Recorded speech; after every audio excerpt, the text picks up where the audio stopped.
Halo semuanya, selamat datang di Comic Universe. Kali ini saya akan membahas manhwa baru yang berjudul Sage Agung Clan Namgung. Kadang-kadang aku rindu saat-saat itu, perjalanan sulit ke India untuk mendapatkan kitab Buddha.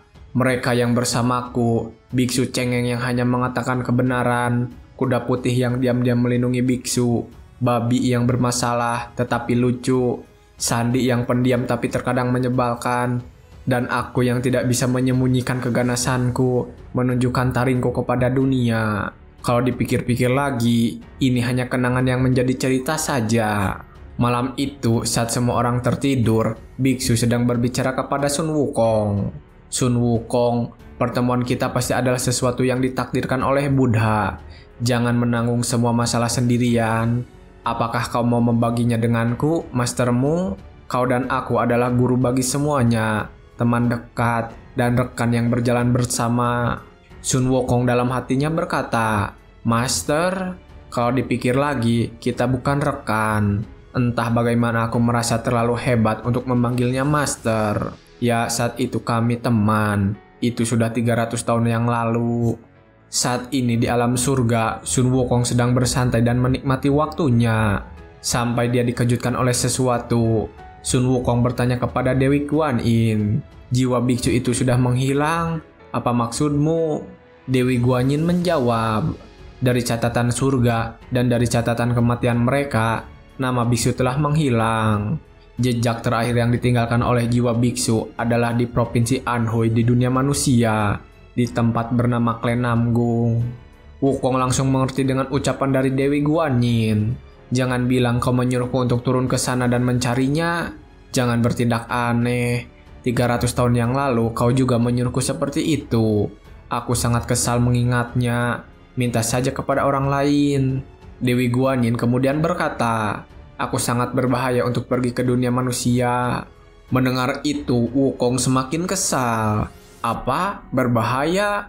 Hei orang-orang surga, lihat ini. Wow, sang Buddha sedang berbohong. Demon di dunia manusia sudah dimusnahkan, dan 7 bintang agung juga sudah menghilang. Jadi siapa yang akan berani menentang kehendak surga? Dewi Guan Yin menjawab bahwa manusia bisa mengancam mereka.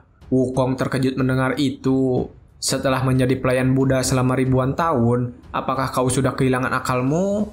Dewi Guan Yin pun menjawab, dunia sudah banyak berubah. Dia telah menarik garis ketat di antara dunia.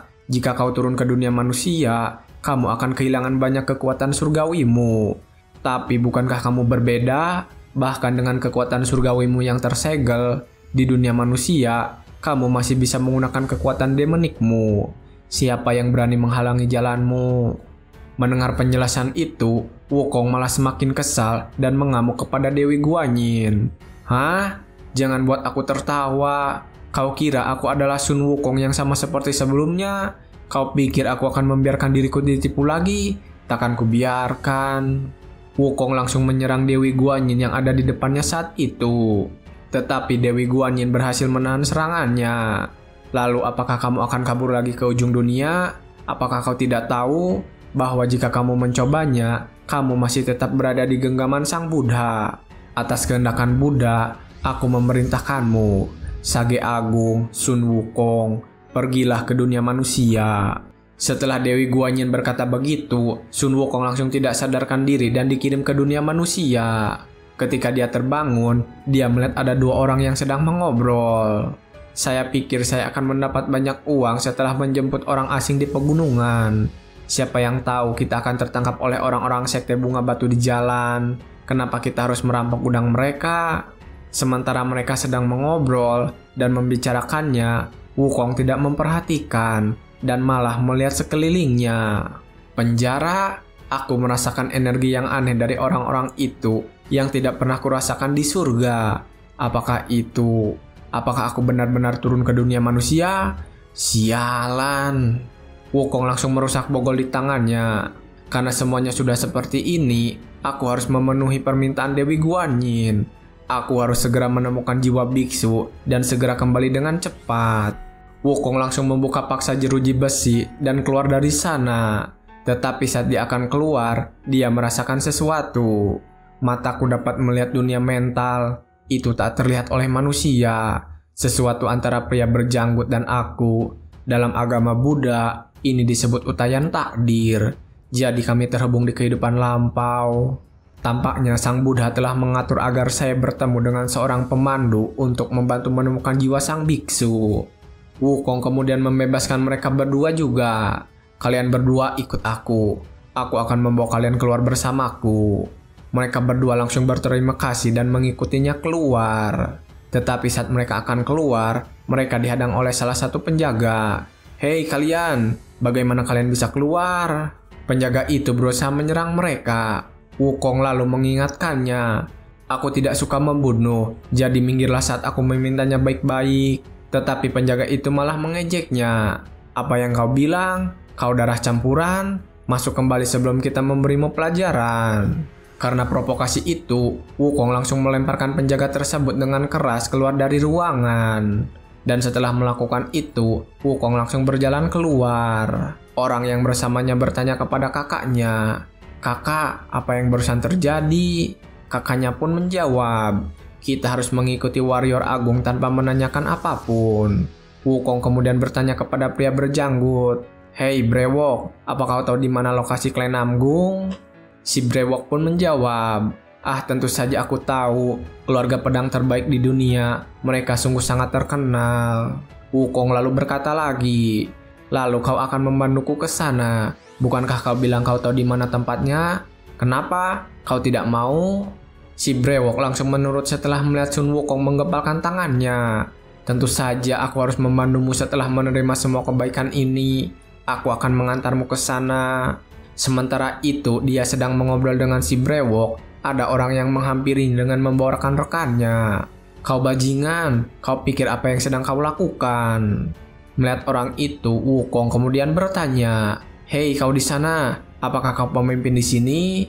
Pria tua itu lalu menjawab, "Benar, aku adalah pemimpin sekte bunga batu. Aku serigala merah dari Hubei, Lei Sangyop." Mendengar itu, Wukong kembali berkata, "Aku akan membawa si Brewok dan temannya denganku.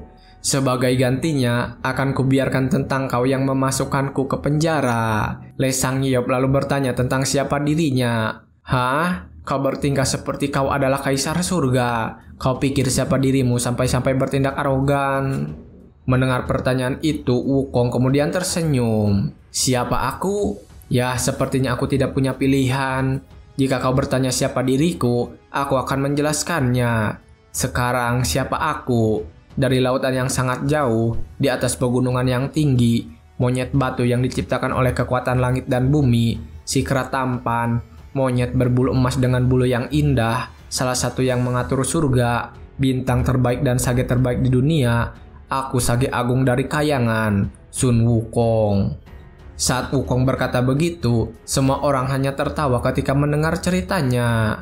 Lei Sangyop lalu berkata, "Aku tidak pernah melihat orang gila sepertinya. Apa dia bilang? Sage agung dari kayangan Sun Wukong? Apa yang kalian tunggu? Beri orang gila itu pelajaran." Lalu seorang pria membawa pedang dan menempelkannya di leher Wukong. "Jika kau tidak mau terluka, kembalilah ke dalam." Mendapat ancaman itu, Wukong langsung menyerang orang itu dengan keras sampai terlempar cukup jauh. Semua orang terkejut melihat kekuatan yang ditampilkan oleh Wukong. Karena hanya dengan sekali serang, dia bisa merusak sebuah rumah dengan hebat. Setelah melihat kejadian tersebut, Lei Yangseop langsung memerintahkan bawahannya untuk menyerang Wukong. "Serang, serang dia, semuanya serang idiot itu. Habisi saja jika perlu." Semua orang langsung berlari untuk menyerbu Wukong. Tetapi Wukong tetap tenang dan malah meregangkan tangannya. "Hari ini aku bisa menerima ejekan yang lain. Tapi kali ini kalian memanggilku darah campuran. Sekarang idiot, aku tidak bisa memaafkan kalian yang mengejek penampilanku." Wukong langsung menghajar mereka satu persatu. Dan saat melawan mereka, Wukong merasakan sesuatu. Apa ini? Orang-orang ini tiba-tiba mengeluarkan energi yang aneh. Mereka menjadi semakin cepat dan semakin kuat dalam sekejap. Energi aneh yang tadi aku rasakan. Setelah aku perhatikan lagi, itu adalah sisa-sisa kekuatan dari demon yang ada di dunia ini. Di mana itu telah dimurnikan oleh waktu dan diserap oleh manusia. dan menyempurnakannya menjadi apa yang mereka sebut inner power. Setelah mengetahui hal itu, Wukong terus-menerus menyerang mereka. Dia lalu berkata lagi, manusia memiliki skill yang cukup menarik, ini cukup menghibur. Bagaimanapun juga, bagi Sage Agung dari Khayangan, Sun Wukong, ini hanyalah mainan anak-anak. Dalam sekejap, Wukong berhasil mengalahkan mereka semua. Setelah itu, Wukong langsung mengambil semua uang milik mereka yang kalah. Dan dia menemukan sesuatu yang menarik dan langsung mengambilnya. Saat Wukong mengambil benda itu, Lei Yang Seop mengingatkannya, "Kau, simpan benda itu sekarang juga. Jika kau menyentuhnya, tanganmu akan terputus." Tetapi Wukong tetap memegangnya dan bertanya kepadanya, apa kau tahu apa yang kau bawa selama ini? Katakan sejujurnya, dari mana benda ini berasal?"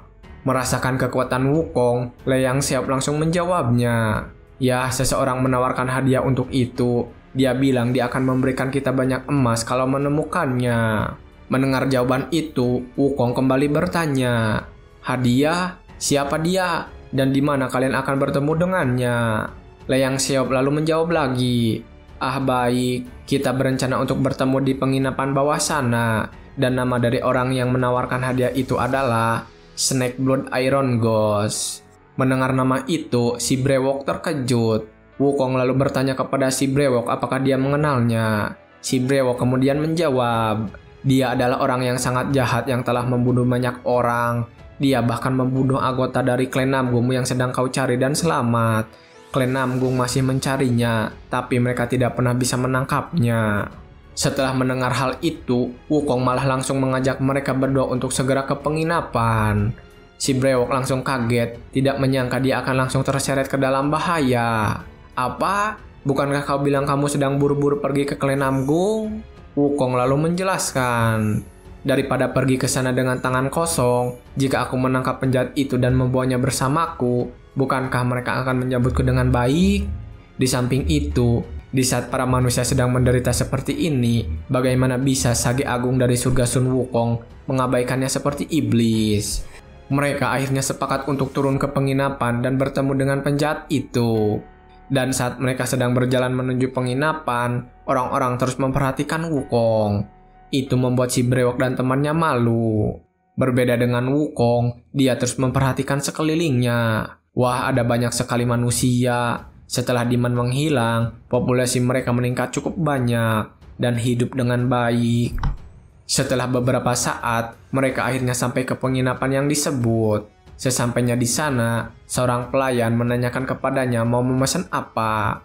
Wukong langsung menjawab, "Sebelum memesan, apakah ada tamu yang tidak biasa di sini? Seseorang yang datang sendirian, atau orang yang datang dengan aura yang aneh, orang yang terlihat kuat? Pergi dan katakan kepadanya. Katakan bahwa Sekte Bunga Batu sudah membawa barangnya, jadi datang dan ambil. Sekarang bawakan beberapa minuman dan makanan juga." Wukong langsung memberikan uang kepada pelayan itu dan dalam sekejap banyak makanan diantar ke meja mereka.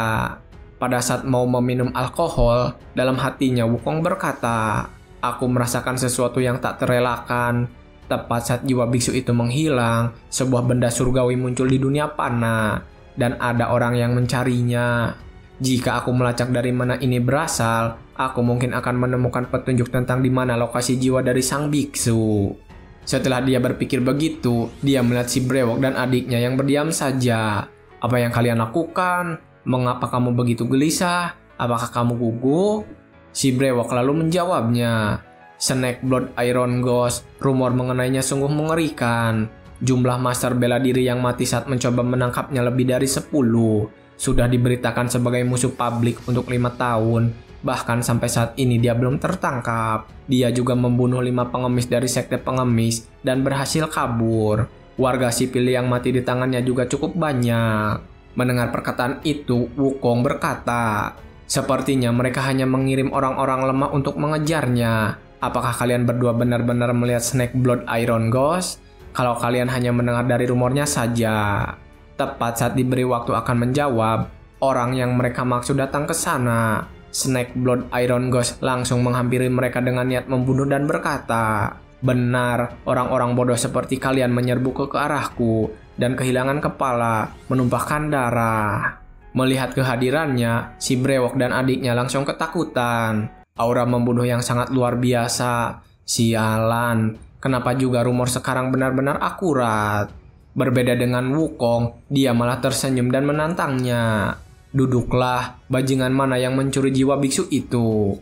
Sesampai di sana, Snakeblood Iron Ghost langsung menolak Wukong. Kau bukan dari sekte bunga batu, apa kau membawa barangnya? Apa kau berniat tawar-menawar denganku? Mendengar pertanyaan itu, Wukong menjawab, ya aku membawanya, Sword Fragment. Kenapa buru-buru? Mari minum sebentar. Akan lebih baik jika kau duduk dan minum dulu. Tetapi Snakeblood Iron Ghost tidak mau menghampirinya. Juga saat berbicara dengannya, Wukong menyadari sesuatu ada yang terkoneksi dengannya. Wukong kemudian mengeluarkan Sword Fragment dan menunjukkannya. Kau bekerja untuk orang lain kan? Jika kau benar-benar tahu benda apa ini, kau tidak akan bereaksi seperti itu. Siapapun yang bisa menyuruhmu, seharusnya orang yang sangat berpengaruh. Aku penasaran siapa itu.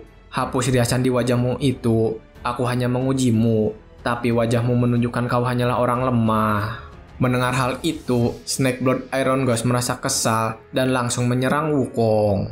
Kau pasti benar-benar ingin mati saat ini juga. Setelah serangan itu mendarat, semua orang di penginapan langsung berhamburan keluar menyelamatkan diri mereka. Pertarungan, cepat keluar dari sini. Kita akan mati jika ikut terseret. Wukong yang menghadapi Snakeblood Iron Ghost berkata, omong-omong, orang-orang yang tidak tahu tempat mereka selalu mengeluarkan pedangnya saat aku mencoba untuk membicarakan hal dengan baik. Mereka berdua akhirnya bertarung di penginapan tersebut. Dalam pertarungan itu, Snakeblood Iron Ghost terkejut dengan kemampuan yang ditunjukkan Wukong. Bagaimana bisa? Tidak menggunakan teknik ataupun gerakan yang khusus, dia bergerak sembarangan. Tapi seranganku bahkan tidak berpengaruh padanya. Master Puncak, dia sedang mempermainkanku. Tidak ada cara lain untuk memenangkan pertarungan ini. Yang bisa kulakukan sekarang adalah mengumpulkan semua inner powerku dan melepaskannya sekaligus. Pada saat Snakeblood Iron Ghost sedang melakukan persiapan untuk menyerang, Wukong mengetahui sesuatu. Sekarang aku tahu siapa kamu sebenarnya, ular dari 7 pegunungan. Ketika dia berkata begitu, Wukong juga menghadang serangan Snakeblood Iron Ghost dengan tangan kosong dan langsung menghajar kepalanya. Aku sedang memikirkan karma buruk di antara kita, tapi ternyata tidak ada yang spesial. Aku hanya bermain-main untuk memastikannya. Wukong kemudian langsung menghajar lagi Snakeblood Iron Ghost dan membuatnya kalah di sana. Wukong kemudian menghampirinya dan berkata, jika kau merasa akan mati, berdoalah kepada Buddha. Aku adalah Buddha itu sendiri. Kau tahu, aku terlalu berbelas kasih untuk membunuh makhluk yang memohon untuk bertahan hidup. Si Brewok yang melihat itu juga sangat terkejut mengetahui kekuatan asli Wukong. Penjahat itu, penjahat yang bahkan aliansi bela diri tidak dapat menangkapnya selama beberapa tahun, dikalahkan seperti itu. Dia benar-benar sangat kuat. Wukong terus memukuli Snakeblood Iron Ghost di hadapan semua orang. Tidak punya kemampuan, benar-benar sampah. Kau harusnya bisa bertahan lebih lama kan? Jika kau mati setelah memakan manusia, kau harusnya mengerti. Kau bereinkarnasi, dan sekarang apa? Kau menghabisi orang-orang lagi? Merasa terus diancam dan dihajar, Snakeblood Iron Ghost teringat bahwa Wukong menyuruhnya untuk berdoa kepada Buddha. Lalu dia langsung berlutut dan mengucapkan doa di depan Wukong.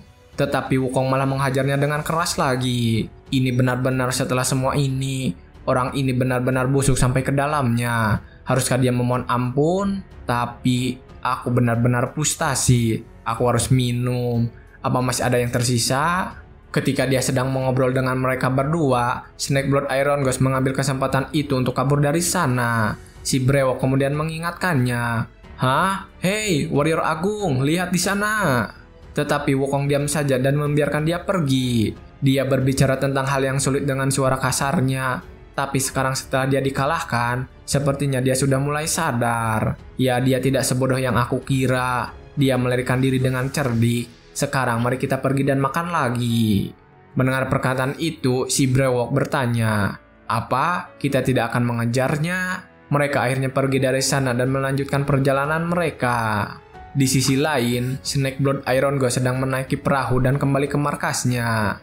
Dalam perjalanannya, dia berpikir, Jika aku kembali menemui masterku seperti ini, dia pasti akan sangat terkejut. Meskipun aku tidak mau, aku tidak punya pilihan lain selain meminta bantuan dari Soul Demon. Bajingan itu mempunyai skill yang luar biasa. Jika kita menyerangnya bersama-sama, kita pasti bisa mengalahkannya. Tunggulah kepala bau.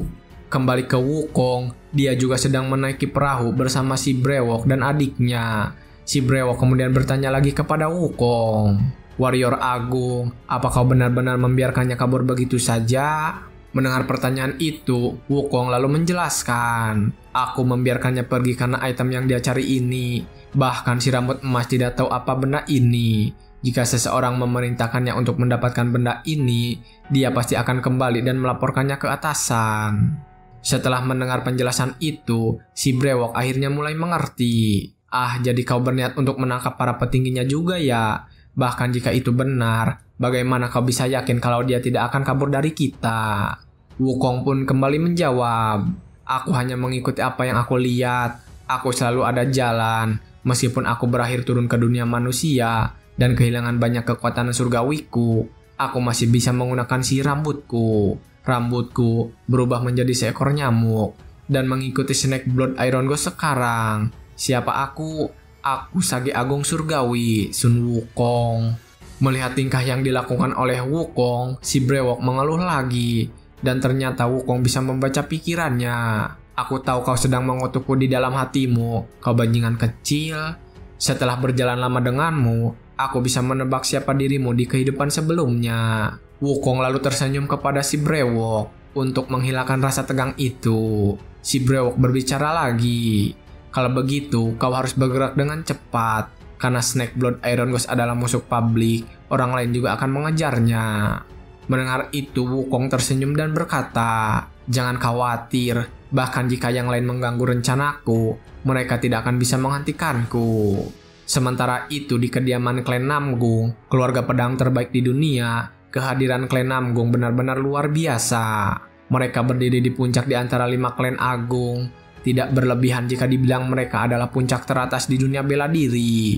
Tetapi reputasi mereka di antara orang-orang tidak terlalu baik. Selama peperangan melawan pasukan iblis, tindakan mereka terlalu kejam. Bahkan sekutu mereka di dunia bela diri mulai takut pada klan Namgung. Sementara itu di salah satu ruangan, kepala olah hukum klan Namgung, Muhwa, dia sedang berbicara sendiri sambil merias dirinya. "Klan Namgung, kita harus berubah. Daripada membuat kekacauan yang tidak perlu, sepertinya Sekte Wudang dan Shaolin, kita hanya perlu bersikap baik dan sesekali memberikan ampunan kepada musuh kita." Tapi pemimpin klan berpikir bahwa semua itu hanyalah sambilan. 1 bulan dari sekarang, klan Namgung, klan Huangbo, klan Zhuge, keluarga Tang dari Sichuan, keluarga Hebei Peng, pertemuan Dragon Phoenix di mana generasi muda dari 5 klan besar berkumpul, akan diadakan di sini di klan Namgung. Sebelum pertemuan Dragon dan Phoenix dimulai, klan Namgung harus menunjukkan bahwa kita sudah berubah. Setelah selesai merias dirinya, Muhwa langsung keluar dari kamarnya. Begitu dia keluar, ada seorang pelayan yang memanggilnya. "Ketua Aula Hukum ke-10, pemimpin klan sedang mencari seluruh pemimpin aula." Mendengar hal itu, Muhwa kaget. Mencari seluruh pemimpin aula? Apa yang sedang terjadi? Setelahnya, Muhwa langsung pergi untuk menemui pemimpin klan. Sesampainya di sana, pemimpin klan Namgung, Namgung Jinbek, sudah berada di hadapan mereka. Setelah semuanya berkumpul, dia langsung berbicara.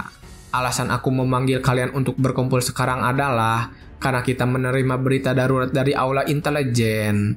Sekarang juga, Snake Blood Iron Ghost sudah muncul di Provinsi Anhui. Klan macam apa kita ini? Saat seniman bela diri iblis berkumpul untuk mengancam dunia bela diri, kita bukan orang yang bertarung di barisan depan. Bukankah tujuannya adalah untuk melindungi ayah, anak, ibu, dan anak perempuan seseorang yang berharga? Sekarang di hadapan kita, Snake Blood Iron Ghost yang telah membunuh anggota keluarga kita telah muncul.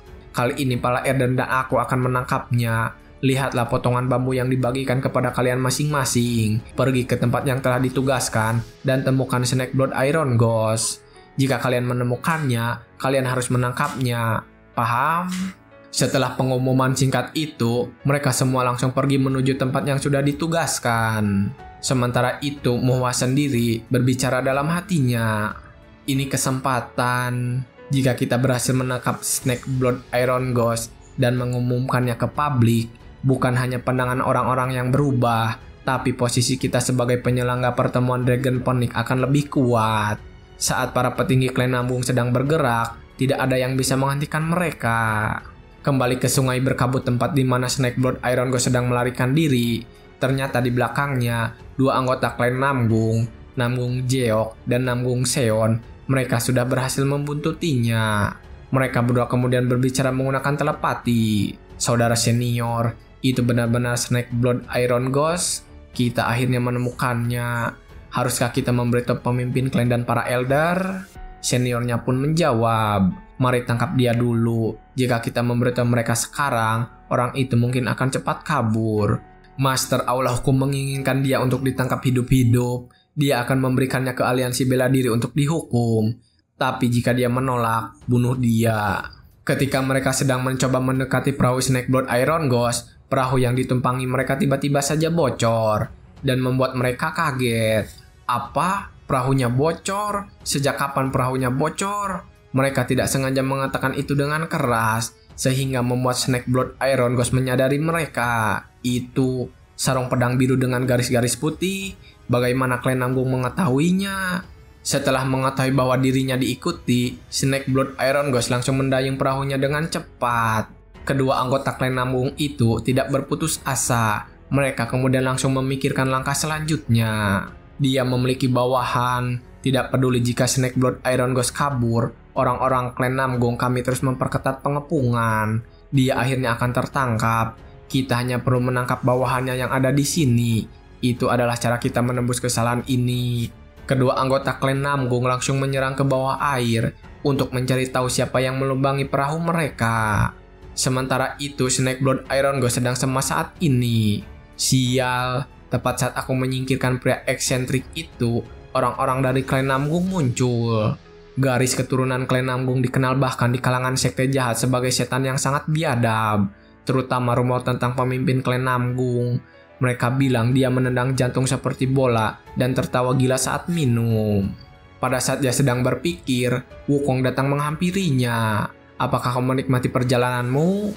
Kembali ke kedua anggota klan Namgung, mereka berhasil menangkap pelaku yang membuat perahu mereka bocor. Dia adalah adik si Brewok. Dapat kau, bawaan Snakeblood Iron Ghost? Cepat jawab, kemana dia akan pergi? Ketika mereka sedang menginterogasinya, si Brewok menyerang mereka untuk menyelamatkan adiknya. Si Brewok langsung memarahi adiknya. Sudah kubilang aku akan pergi sendiri. Kenapa kau mengikuti dan sekarang terluka? Dasar bodoh. Berbalinglah dan tekan lukanya. Aku akan mengurus mereka berdua. Sementara dia sedang menolong adiknya, anggota klan Namgung menyerangnya. Tetapi dia berhasil menghindarinya. Anggota klan Namgung berkata, dia menghindarinya, tapi anehnya tidak ada jejak darinya. Pergerakan dalam airnya sangat luar biasa. Salah satu dari mereka lalu berkata, kita tunggu saja senior, dia pasti akan muncul untuk mengambil napas. Seniornya kemudian berpikir, sumber kekuatan batin adalah bernapas. Wajar saja jika metode membangun energi adalah melalui bernapas. Dengan kata lain, untuk menggunakan tenaga dalam, dibutuhkan pernapasan. Saat dia muncul ke permukaan, saat itulah kita menyerang. Sementara itu, si Brewok yang sedang menyelam, dia menggerutu dalam hatinya. Sialan, adikku terlalu cukup parah. Ini semua karena bajingan gila itu. Beberapa saat sebelumnya, di grup Wukong, si Brewok sedang mengawasi Wukong. Kabutnya sangat tebal, jadi kita tidak bisa melihat dengan jelas.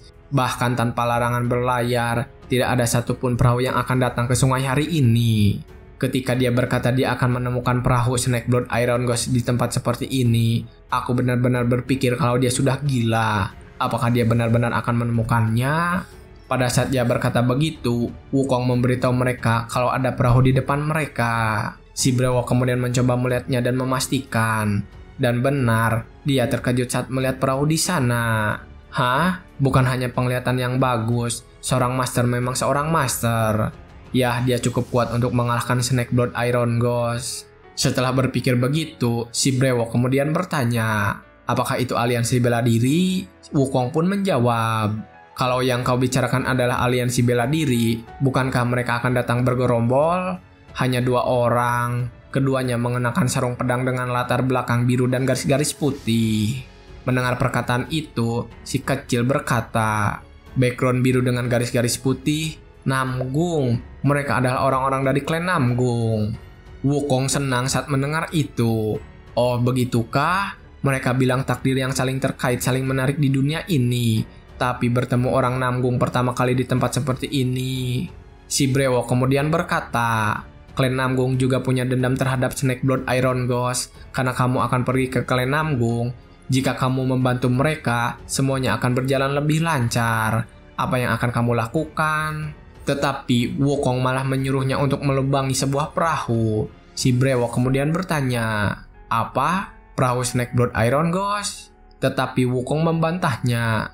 "Hah? Kenapa perahu miliknya? Tentu saja perahu klan Namgung." Mendengar itu, si Brewok kemudian bertanya lagi, "Apa? Aku?" Tepat ketika mereka hendak menangkap Snakeblood Iron Ghost, musuh mereka, Sun Wukong kembali menjawab, "Jangan khawatir, aku akan menangkap Snakeblood Iron Ghost dan menjernihkan kesalahpahaman ini. Kau hanya perlu menyelam di bawah air dan membuat lubang." Namun si Brewok terus menolaknya. "Apa kau tidak mempertimbangkannya sebelum itu terjadi? Aku mungkin akan dibunuh oleh klan Namgung." Wukong kemudian menenangkannya. "Ya, jika aku menangkap seseorang yang mereka tangkap, klan Namgung dan aku akan menjadi musuh. Mengingat situasi ini, saya tidak punya pilihan selain menginterogasinya." Snakeblood Iron Ghost duluan mengenai siapa dalang di belakangnya. Kembali ke posisi Wukong sekarang, dia bertanya kepada Snakeblood Iron Ghost, "Apa kau menikmati perjalananmu, ular? Mengapa kau pergi tanpa mengucapkan selamat tinggal? Itu mengecewakan. Apakah hubungan kita sebegitu tidak pentingnya?" Melihat Wukong ada di depannya, Snakeblood Iron Ghost segera mengambil pria tua di sebelahnya dan menjadikannya sandra. "Minggir, kalau kau tidak ingin melihat leher lelaki tua ini dipotong." Wukong kemudian menjawab, "Situasi penyanderaan masih hina seperti sebelumnya. Begitulah yang kulihat." Snakeblood Iron Ghost kemudian mengancamnya lagi, "Jangan bergerak. Satu gerakan yang salah dan aku akan menggorok leher ini." Mendengar ancamannya, lelaki tua langsung menangis dan meminta tolong kepada Wukong. Tetapi Wukong berpura-pura tidak mempedulikan lelaki tua itu. "Kenapa aku harus peduli? Kenapa aku harus peduli terhadap kematian lelaki tua itu? Jika dia mati, itu sudah merupakan takdir yang ditentukan sebelumnya. Mungkin itu tertulis di dalam catatan hidup dan mati seperti ini. Orang tua ini mati karena disandra oleh Snake pada waktu dan tempat tersebut. Itulah takdir. Takdir yang tak terelakkan, yang tidak dapat dihindari oleh manusia yang lahir di dunia fana." Mendengar perkataan Wukong, Snakeblood Iron Ghost terkejut. "Hah? Aku pikir situasi penyanderaan tidak akan berjalan mudah, tapi aku tidak menyangka akan mendapat reaksi seperti itu. Karena aku selalu berkonflik dengan sekte yang salah, tentu saja aku mengira mereka mengejarku. Bukankah dia seorang pengejar dari sekte yang saleh?" Wukong lalu berkata, "Tapi apa kamu tahu? Aku tidak pernah menyukai buku kehidupan dan kematian." Setelah berkata begitu, Wukong langsung bergerak dengan cepat dan menyerang Snakeblood Iron Ghost untuk menyelamatkan pria tua itu. Dalam sekejap, dia berhasil menebas tangan Snakeblood Iron Ghost dan berpindah ke perahunya. Wukong lalu berkata, "Untuk memikirkan bahkan kematian, harus mengikuti apa yang tertulis di kitab kehidupan dan kematian. Aku selalu merasa tidak adil kalau segala sesuatu sudah ditentukan sebelumnya. Jadi ketika saya masih muda, saya pernah menghapus semua nama di buku kehidupan dan kematian. Hei orang tua, dengarkan aku.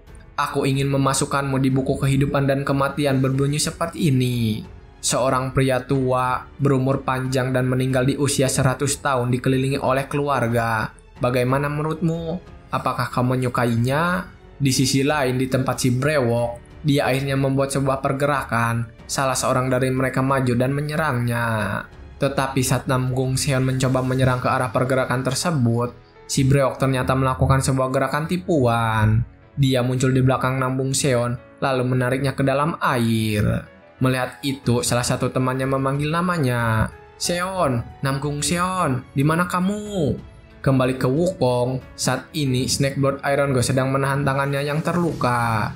Dan dalam hatinya dia berkata, Daripada aku memotongnya seujung rambut, dia memotong lenganku terlebih dahulu. Jaraknya jelas lebar, bagaimana ini mungkin? Dan merobeknya dengan tangan kosong. Setelah menghilangkan jiwa Snakeblood Iron Ghost, Wukong berbicara kepada perwakilan dari dunia bawah yang datang ke sana. Dulu ada orang yang berusaha menghentikan saya. Orang zaman sekarang tidak punya nyali sama sekali. Kalian utusan dunia bawah, beritahu bosmu, Yama, bahwa Sun Wukong telah mengalahkan ular itu. Apa yang kau lakukan? Jika kau tidak punya urusan di sini, nyahlah. Melihat kemarahan Wukong, kedua utusan itu langsung lari terbirit-birit. Tetapi setelah melakukan semua itu, Wukong langsung batuk berdarah. Dia juga mengingat apa yang dikatakan oleh Dewi Guanyin waktu di surga. Aku benar-benar merasakan keterbatasan kekuatannya sekarang. Rasa sakit dan menggigil seakan seluruh tubuhku sedang terkoyak. Sudah lama sekali sejak terakhir kali aku merasakan ini, bukan? Ketika dia sedang memikirkan hal itu, si Brewok berhasil menangani kedua anggota klan Namgung. Namgung Seon kemudian muncul dari dalam air dan langsung melaporkannya kepada senior. Orang itu benar-benar aneh, pergerakannya dalam air sangat bebas. Seniornya kemudian berpikir, saya pernah mendengar di suatu tempat tentang bandit air yang berkelahi seperti ini. Mereka mengincar ahli bela diri yang jika terjatuh ke dalam air akan mengalami masalah pernapasan kritis dan tidak dapat menampilkan kemampuan penuhnya. Dia kemudian mengingatkan juniornya bahwa ini takkan mudah. Dan saat mereka akan bertarung, Wukong datang menghentikan mereka. Hei, berhenti bertarung. Seketika mereka berdua langsung berhenti dan melihat ke arah Wukong. Mereka berdua juga terkejut karena melihat Snakeblood Iron Ghost sudah dikalahkan olehnya. Wukong berbicara kepada mereka. Tampaknya kalian juga datang dengan dendam terhadapnya, benar kan? Baik aku maupun temanku punya dendam terhadap Snakeblood Iron Ghost. Melihat kalian dekat dengan perahu Snakeblood Iron Ghost, aku keliru mengira kalian ada di pihak yang sama. Mendengar perkataan Wukong, anggota klan Ngamgum lalu bertanya, lalu apa kau berada di pihak yang sama dengan orang yang ada di air? Wukong kemudian menjawab, oh dia seperti saudara bagiku. Brewok, berhentilah berkelahi juga. Sementara si Wukong sedang mengobrol dengan si Brewok, anggota klan Namgung berbicara dalam hatinya. Dia diam-diam menghadapi Snakeblood Iron Ghost tanpa kami sadari. Dia bukan makhluk biasa. Kita harus berhati-hati. Tetapi saat dia sedang berpikir, ternyata si Brewok tidak mau menerima semua itu karena adiknya terluka parah. Tidak bisa. Mereka melakukan ini kepada saudaraku. Warrior Agung, tolong jangan ikut campur. Wukong kemudian mencoba membujuknya. Jangan khawatir tentang lukanya, saya akan bertanggung jawab dan memulihkan sepenuhnya. Tapi si Brewok tetap kekeh menolaknya. Aku tidak bisa membiarkan ini begitu saja. Jika aku biarkan ini berlalu, aku tidak akan mampu menghadapi saudaraku. Mendengar hal itu, Wukong malah tersenyum dan mengingat masa lalunya. Baiklah, seorang bandit yang setia, kau sama seperti dirimu dulu. Sekitar 300 tahun yang lalu, sungai pasir mengalir di dunia panah. Pada saat itu, Wukong sedang berkenalan dengan biksu dan melewati padang pasir dan berhadapan dengan seorang siluman. Di sana Baji, si babi, menyombongkan dirinya. Saudara, mundur dan lihatlah. Menurutmu aku ini siapa? Aku adalah Panglima Kanopi Surgawi yang memimpin Angkatan Laut Galaksi Bima Sakti. Aku berbeda darimu yang datang dengan menunggang kuda. Mendengar hal itu, Wukong langsung mencekik Baji dan bertengkar. Sementara biksu mencoba melerai mereka. Sudah cukup. Tanpa Baji, bagaimana kita bisa mengalahkan siluman dari padang pasir ini? Setelah mengingat semua itu, kembali ke masa kini, Wukong memanggil nama asli si Brewok dan berhasil menenangkannya. Aku bilang cukup, Sawujing. Mendengar itu, Sawujing terkejut dan bengong. Dia juga bertanya kepada Wukong, bagaimana Anda tahu nama Dharma saya saat saya masih menjadi murid awam di Shaolin? Wukong pun menjawab, aku tahu karena kau jago bertarung di air. Aku sudah mengenalmu sejak di kehidupanmu sebelumnya, kawan. Datang saja ke sini. Sawujing akhirnya bersedia naik ke perahu, tetapi tetap saja dia bertanya kenapa Wukong bisa mengetahuinya. Namun Wukong tetap menegaskan bahwa dia mengenalnya bahkan di kehidupan sebelumnya. Wukong kemudian berbicara dalam hatinya, bagaimana aku bisa melupakan namamu, seorang teman yang telah menemaniku dalam perjalanan sulit. Dia adalah saudara yang kusayangi. Setelah dia tenang dan semua masalah teratasi, mereka semua berangkat ke klan Namgung dengan menaiki perahu yang sama. Di atas perahu, Wukong terus bercanda dengan Shawujing. "Kenapa kamu tidak turun? Kamu perenang yang baik. Berenanglah menyeberang." Shawujing lalu bertanya apa menurutnya dia adalah seekor ikan. Wukong malah mengiyakannya. "Dulu penampilanmu agak mirip ikan, bukan?" Tetapi Shawujing membantahnya dan langsung menjawabnya dengan bangga. "Tidak, meskipun penampilanku seperti itu, saat aku menjadi murid awam di Shaolin, banyak sekali wanita yang menyukaiku. Sampai-sampai aku hampir melanggar sumpahku." Mendengar perkataannya, Wukong kemudian berkata, "Mereka menyukaimu? Siapa? Perempuan? Kenapa? Jika kau beruang terlalu banyak, kau akan masuk ke neraka. Kau pasti sedang sakit. Ayo kita mengunjungi tabib nanti." Setelah berkata begitu kepada Shawujing, Wukong bertanya kepada kedua anggota klan Namgung yang dari tadi memperhatikan mereka. "Omong-omong, bagaimana kau bisa mengamati dengan baik? Kau menatap dengan sangat tajam. Aku harus memperhatikannya. Apa kau menemukan sesuatu tentangku? Biar ku katakan dengan jelas, aku bukan musuhmu." Anggota klan Namgung itu langsung meminta maaf. Saya minta maaf, memalukan untuk mengakuinya. Tetapi klan Namgung memiliki banyak musuh, jadi kami berhati-hati." Mendengar perkataannya, Wukong lalu menjawab, Aku mengerti semuanya ya. Aku sangat murah hati, kau tahu. Meskipun karena salah paham, saudaraku menyerangmu. Aku harap kita bisa melupakan dendam kita. Dan aku, Master Sun, sudah lama sangat mengagumi klan Namgung. Karena kita sudah menjalin hubungan ini, jadi bolehkah aku mengunjungi klan itu? Mendengar perkataan Wukong, Namgung Xiao langsung bertanya kepada seniornya, "Kakak senior, membiarkan seseorang yang identitasnya tidak kita ketahui itu sedikit, meskipun dia adalah dermawan yang menghabisi musuh kita Snake Blood Iron Ghost, kita tentu saja harus berhati-hati." Wukong kemudian bertanya, "Mungkin kalian curiga tentang identitas Guru Sun?" Namgung Xiao tidak menyangkalnya. "Aku minta maaf, tapi itu memang benar. Meskipun aku belum pernah mendengar semua rumor di dunia persilatan, aku belum pernah mendengar orang sepertimu sebelumnya." Melihat keraguan-raguan mereka, Wukong kemudian menjelaskan, "Aku mengerti sepenuhnya. Kalau begitu, aku harus memberitahumu dengan jelas siapa Master Sun ini." Setelah berkata begitu, Wukong langsung menceritakan semua kisahnya sama seperti kepada Shawujing saat itu.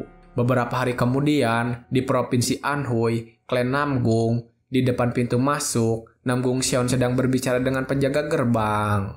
Sementara Wukong sedang menyambungkan dirinya kepada Shawujing dan adiknya, bahwa dia bisa dengan bebas masuk ke sana. Namgung Xiao sedang menjelaskan siapa Sun Wukong kepada penjaga gerbang seperti yang dia dengar selama perjalanan. Kemudian penjaga gerbang berkata, dia mungkin akan membawa Snake Blood Iron Ghost ke tempat lain, jadi tampaknya lebih baik membiarkannya masuk untuk saat ini.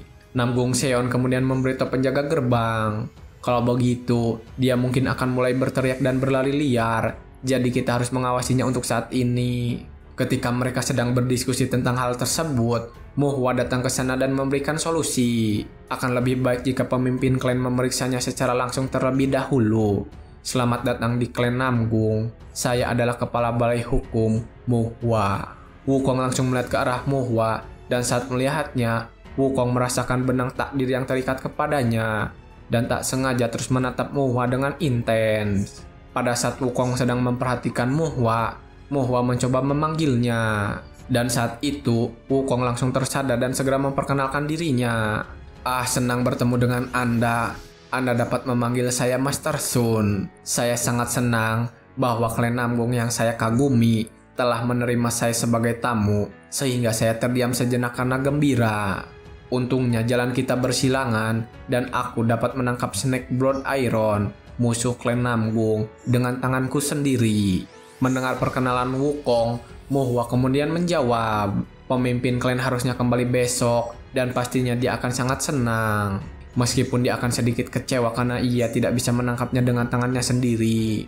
Dan dengan begitu, mereka akhirnya diterima masuk ke dalam klan Namgung. Sampai di dalam, Wukong langsung mengobati luka adiknya Shawujing. Setelah lukanya ditangani, Shawujing segera berterima kasih kepada Wukong. "Terima kasih sudah mengobati luka pada pundak adikku. Lukanya sangat dalam. Bagaimana kau mengobatinya?" Dengan tenang, Wukong menjawab, Jika kau berpergian dengan anak yang cengeng dan merengek karena dicakar, keterampilan medismu pasti akan meningkat, si biksu.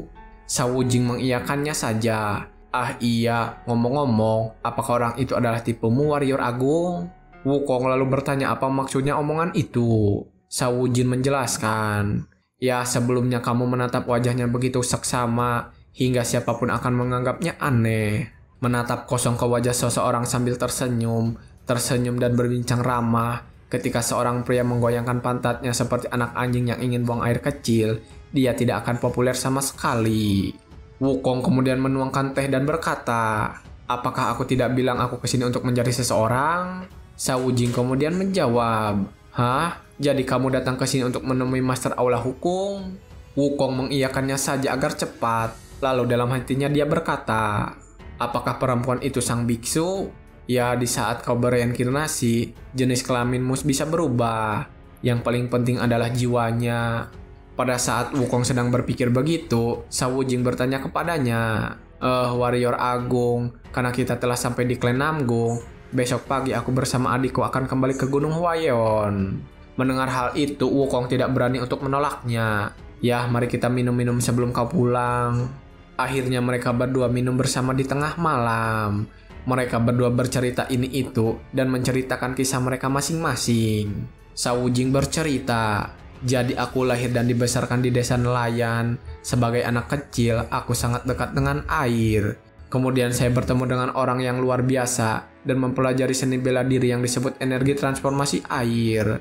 Yang istimewanya adalah, ini seni bela diri yang tidak memerlukan pernapasan. Awalnya seni bela diri menggunakan pernapasan untuk mengoperasikan tenaga dalam, untuk menghasilkan kekuatan yang lebih besar. Mendengar cerita itu, Wukong lalu bertanya, lalu bagaimana kau menggunakan seni bela diri tanpa pernapasan? Sawujing berkata, itu adalah rahasia. Itu adalah rahasia. Nah, sepertinya akhir dari semua orang yang belajar bela diri, desaku dibakar oleh bandit. Dan entah bagaimana aku terjebak dalam perang melawan sekte jahat, terdampar di Shaolin dan entah bagaimana akhirnya hidup sebagai bandit air. Lalu dalam hatinya dia berkata, kupikir aku akhirnya akan menceritakan keadaan pribadiku. Minum membuat hatimu jujur. Saat pertama kali kita bertemu, kamu agak kasar, tapi kamu tetap menyembuhkan bahwa adikku. Sekarang aku yakin hatiku tertarik padanya. Bisa dibilang begitu. Sebenarnya aku ingin tetap berada di sisinya. Mengatakan aku akan pergi hanyalah sebuah keluhan. Aku ingin menjadi cukup dekat untuk membuka hatiku. Kemudian Sawujing bertanya kepada Wukong, jadi dari mana asalmu, Warrior Agung? Wukong pun menjawab bahwa dia berasal dari pegunungan bunga dan buah. Sawujing kemudian berkata lagi, oh ayolah, kita sudah setengah jalan. Memangnya kenapa kalau kau mengatakan kepadaku? Tetapi Wukong memang sudah benar menjawabnya. Itu benar dasar bodoh. Gunung bunga dan buah adalah kampung halamanku. Mendengar jawabannya, Sawujing berpikir dalam hatinya. Bahkan sampai akhir pun, apakah kau bermaksud untuk menjaga jarak di antara kita? Wukong lalu berbicara kepadanya bahwa dia tidak pernah mengatakan kebohongan kepadanya. Dalam hatinya Sawujing terus menolak. Tidak, kau memang tidak ingin membuka hatimu kepadaku. Setelah berpikir begitu, Sawujing langsung berpamitan kepada Wukong. Lalu aku akan pergi sekarang, ini adalah salam perpisahan terakhirku. Ketika saat Sawujing akan pergi, Wukong mengingatkannya. Baiklah, aku berharap kau tetap aman. Sawujing berhenti sebentar dan bertanya kenapa dia berkata begitu. Wukong lalu menjelaskan, sekarang Snake Blood Iron God sudah mati. Mereka yang ada di atasnya akan mencoba mencari siapa yang membunuhnya. Karena aku sekarang berada di klan Namgung, mereka tidak akan bisa menyerangku langsung. Lalu, bukankah mereka akan mengincar seseorang yang dekat denganku? Begitulah maksudku. Setelah mendengar perkataan Wukong, Sawujing langsung berubah pikiran. Mari kita sarapan bersama besok, Warrior Agung. Dan aku harus berada di sisimu sampai semuanya aman. Setelah berkata begitu, Sawujing langsung pergi dari sana dengan tenang. Sementara Wukong juga tersenyum dan sudah menunggu bahwa dia akan berkata seperti itu. Keesokan harinya, di aula utama klan Namgung, pemimpin klan Namgung langsung menyambut Wukong. Selamat datang, kau bilang kau adalah Master Sun, aku adalah pemimpin klan Namgung, Namgung Jinbae. Pada saat Wukong melihat Namgung Jin baik, dia sangat terkejut. Aku bingung, aku melihat benang takdir pada wanita yang bernama Muhwa, dan sekarang aku melihatnya. Benang takdir pada orang ini juga. Siapa itu di antara kalian berdua yang menjadi biksunya? Singkat cerita, pertemuan itu berjalan lancar, dan Wukong sekarang sedang berada di luar aula. Setelah dia keluar, Namgung Jin baik bertanya kepada para elder, "Menurut kalian, orang macam apa dia itu?" Para elder langsung menjawabnya, "Sebenarnya aku tidak tahu, dia sangat sulit untuk ditebak. Tak tahu maksudnya apa, dia hanya menjelaskan tentang dirinya. Karena dia juga mengagumi klan Namgung dan akan sangat senang kalau diterima menjadi murid di sini. Sikapnya sangat jujur, agak perasaan arogan, tetapi alih-alih kurang sopan santun, dia tampaknya memiliki kepribadian yang tidak mematuhi formalitas. Namun dia adalah orang yang asal-usulnya tidak bisa kita tentukan. Sekte mana yang dia miliki, siapa tuannya, seni bela diri apa yang telah dia pelajari dan perjuangkan dia telah aktif. Tidak ada masa lalu sama sekali." Setelah mendengar semua pendapat para elder, Muhwa kemudian ikut berpendapat. Dan itu belum semuanya. Untuk seorang master yang menangkap Snake Blood Iron Ghost, ada terlalu banyak poin canggung. Di atas segalanya, saya tidak bisa merasakan jejak seni bela diri. Setelah mendengar itu semua, para elder juga sependapat dengan Muhwa. Namgung Xian juga begitu. Dalam hatinya dia berkata, "Aku menyadarinya saat mengantar. Entah dia benar-benar master yang luar biasa, atau dia telah mempelajari beberapa teknik mental unik yang membuatnya mudah untuk menyembunyikan kekuatan batinnya." Akhirnya Namgung Jin baik ikut berbicara. "Sebenarnya, aku juga tidak bisa merasakan kekuatan batinnya." Mendengar perkataan itu, semua orang di sana terkejut. Tapi juga mereka tenang, karena bahkan Namgung Jin baik juga merasakan hal yang sama dengan mereka. Kemudian setelah beberapa saat, Namgung Jin baik membuat keputusan. "Aku sudah membuat kesimpulan, orang itu Sun Wukong akan diterima sebagai murid tamu." Akhirnya keputusan sudah dibuat, Sun Wukong diterima sebagai murid tamu di klan Namgung. Kemudian pada malam hari, Wukong terbang tinggi dan mengawasi seluruh klan Namgung. "Aku memiliki dua tujuan langsung, menemukan jiwa bisu di klan Namgung dan melacak identitas mereka yang mengejar ini. Aku yakin kedua hal ini terkait, karena mereka mengejar ini, mereka akan mengungkap diri mereka terlebih dahulu. Masalahnya adalah jiwa biksu. Aku tidak tahu yang mana dari keduanya. Yang paling mengejutkan adalah apa yang dimiliki manusia, kekuatan batin. Bagaimana bisa sekuat kekuatan iblis yang besar? Apakah manusia sudah mencapai level ini? Nah, mungkin akan tiba saatnya ketika Master Sun di sini perlu menggunakan kekuatan penuhnya. Aku perlu memeriksa kekuatanku." Malam hari di kantor klan Namgung, Muhwa sedang memeriksa semua berkas yang perlu dia tanda tangani. Bahkan seorang pelayan membawakan beberapa berkas lagi ke mejanya. "Kau punya banyak pekerjaan hari ini." Muhwa hanya bisa menerima semuanya. Meskipun dalam hatinya dia mengeluh, karena populasi manusia berkurang setelah perang melawan sekte jahat. Di luar kerja utamaku, aku harus mengerjakan pekerjaan 3-4 orang yang lain. Ditambah, kita memiliki musuh yang sedang menunggu kesempatan datang. Jadi kita tidak pernah tahu kapan sesuatu akan terjadi. Melihatnya seperti itu, kamu benar-benar pemimpin klan? Muhwa kemudian mengingat di saat rapat itu lagi. Saat itu Namgung Jin baik berkata, "Aku akan menerima Sun Wukong sebagai murid tamu, tetapi dengan beberapa syarat. Kita akan meminta kerjasamanya dalam hal-hal di mana klan Namgung tidak dapat bertindak secara langsung. Hal-hal yang melibatkan orang-orang yang memusuhi kita akan diminta untuk diselesaikan oleh murid tamu Sun Wukong." Pendekatan ini memiliki 3 keunggulan. Pertama, karena klan Namgung tidak terlibat langsung, kelompok yang bermusuhan tidak dapat menanggapi secara terbuka. Kedua, jika Sun Wukong menolak permintaan itu, kita bisa memberinya makan dengan baik dan mengirimnya pergi. Ketiga, jika dia menerima, dia pasti memiliki tujuan di dalam klan Namgung. Dalam proses penanganan tugas, seni bela dirinya akan terungkap, dan pada saat yang sama, identitasnya akan berangsur-angsur menjadi jelas. Mari kita simpulkan masalah mengenai Sun Wukong dengan ini. Begitulah cara pemimpin klan Namgung menyelesaikan masalah mengenai Sun Wukong. Kemudian Munha berpikir lagi, "Kau selalu menciptakan masalah besar yang membuatku pusing. Namun ketajamanmu sungguh sesuai dengan pemimpin klan Namgung. Keesokan harinya, Sun Wukong sedang berdiri di tengah-tengah lapangan, yang kemudian memperhatikan kondisi tubuhnya. Kemampuan fisikku tidak banyak melemah, Fiery Ace Golden Gaze, kemampuan untuk melihat melampaui dunia mental dan memiliki sekilas kebenaran. Copperhead Iron Forehead, tubuh yang tidak dapat tergores oleh senjata seperti tombak dan pedang. The Fiery Eye Golden Gaze, kemampuannya telah melemah secara signifikan. Aku hanya dapat melihat hal-hal seperti untayan takdir dan agak menembus yang lain. Psikologi. Setelah berhasil mengecek kondisi tubuhnya, dia kemudian duduk dan memikirkan sesuatu. Sebenarnya yang perlu aku periksa secara detail adalah ini, Demon Power. Saat dia berpikir begitu, tiba-tiba dia ingat dengan omongan Dewi Guanyin saat waktu di surga, yang mengatakan bahwa kekuatan yang lainnya akan tetap aman. Kekuatannya aku tinggalkan saat aku menyerah menjadi iblis dan menerima posisi di surga. Kekuatan iblis, sejak turun ke dunia pana, kekuatan iblisku mulai pulih. Sekarang aku mengerti mengapa kau mengirimku ke dunia pana, Bodhisattva. Untuk menghadapi manusia yang memiliki kekuatan batin setingkat iblis, kau membutuhkan kekuatan iblis. Sage Agung Surgawi Sun Wukong.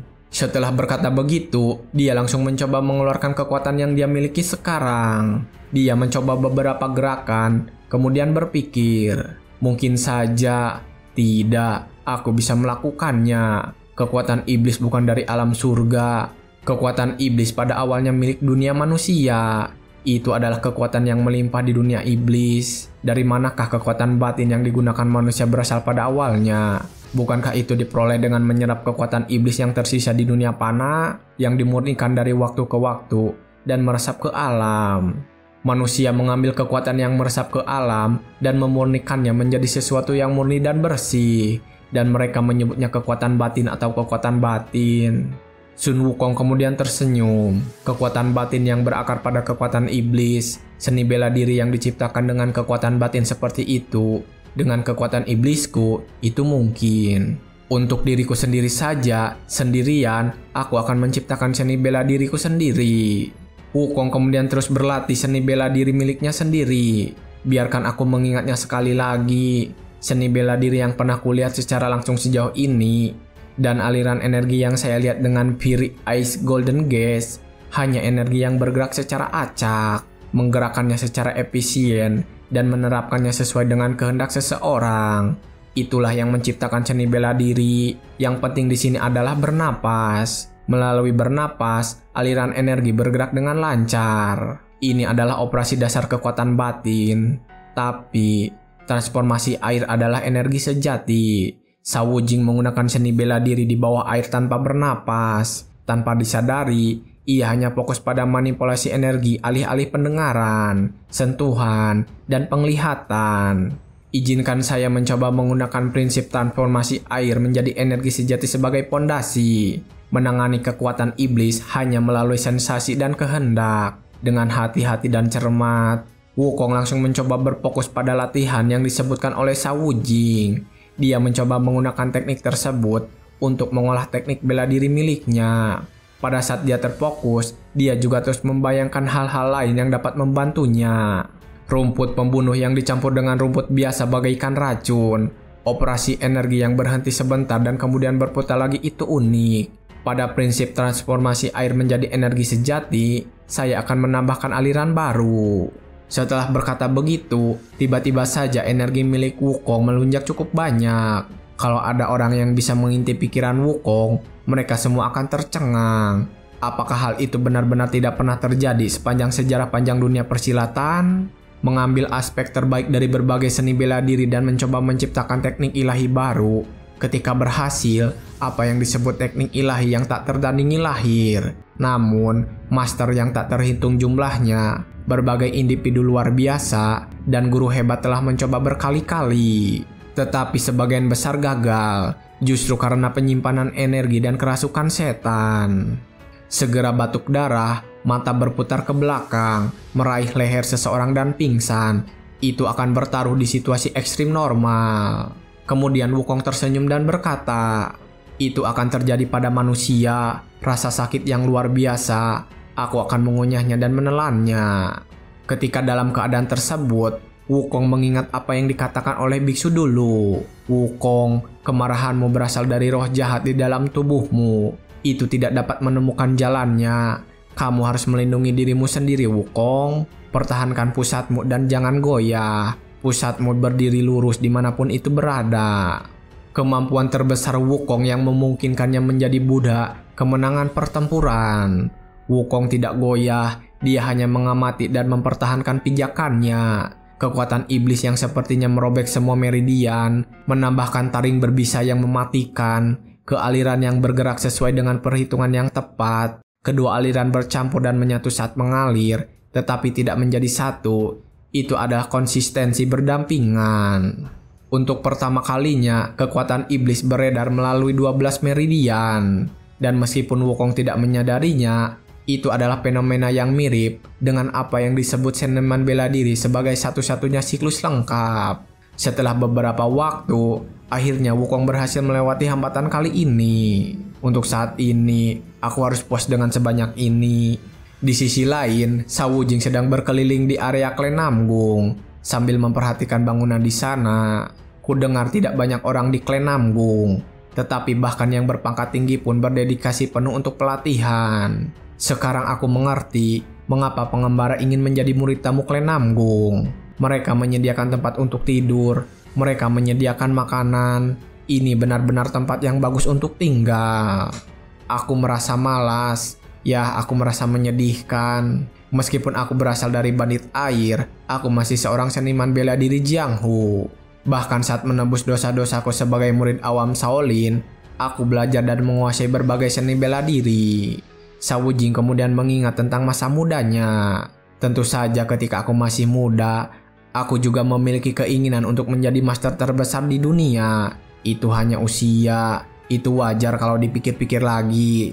Master Sun juga tampak sibuk akhir-akhir ini. Aku pikir dia akan sangat gila, tapi dia terus berlatih di halaman latihan belakang.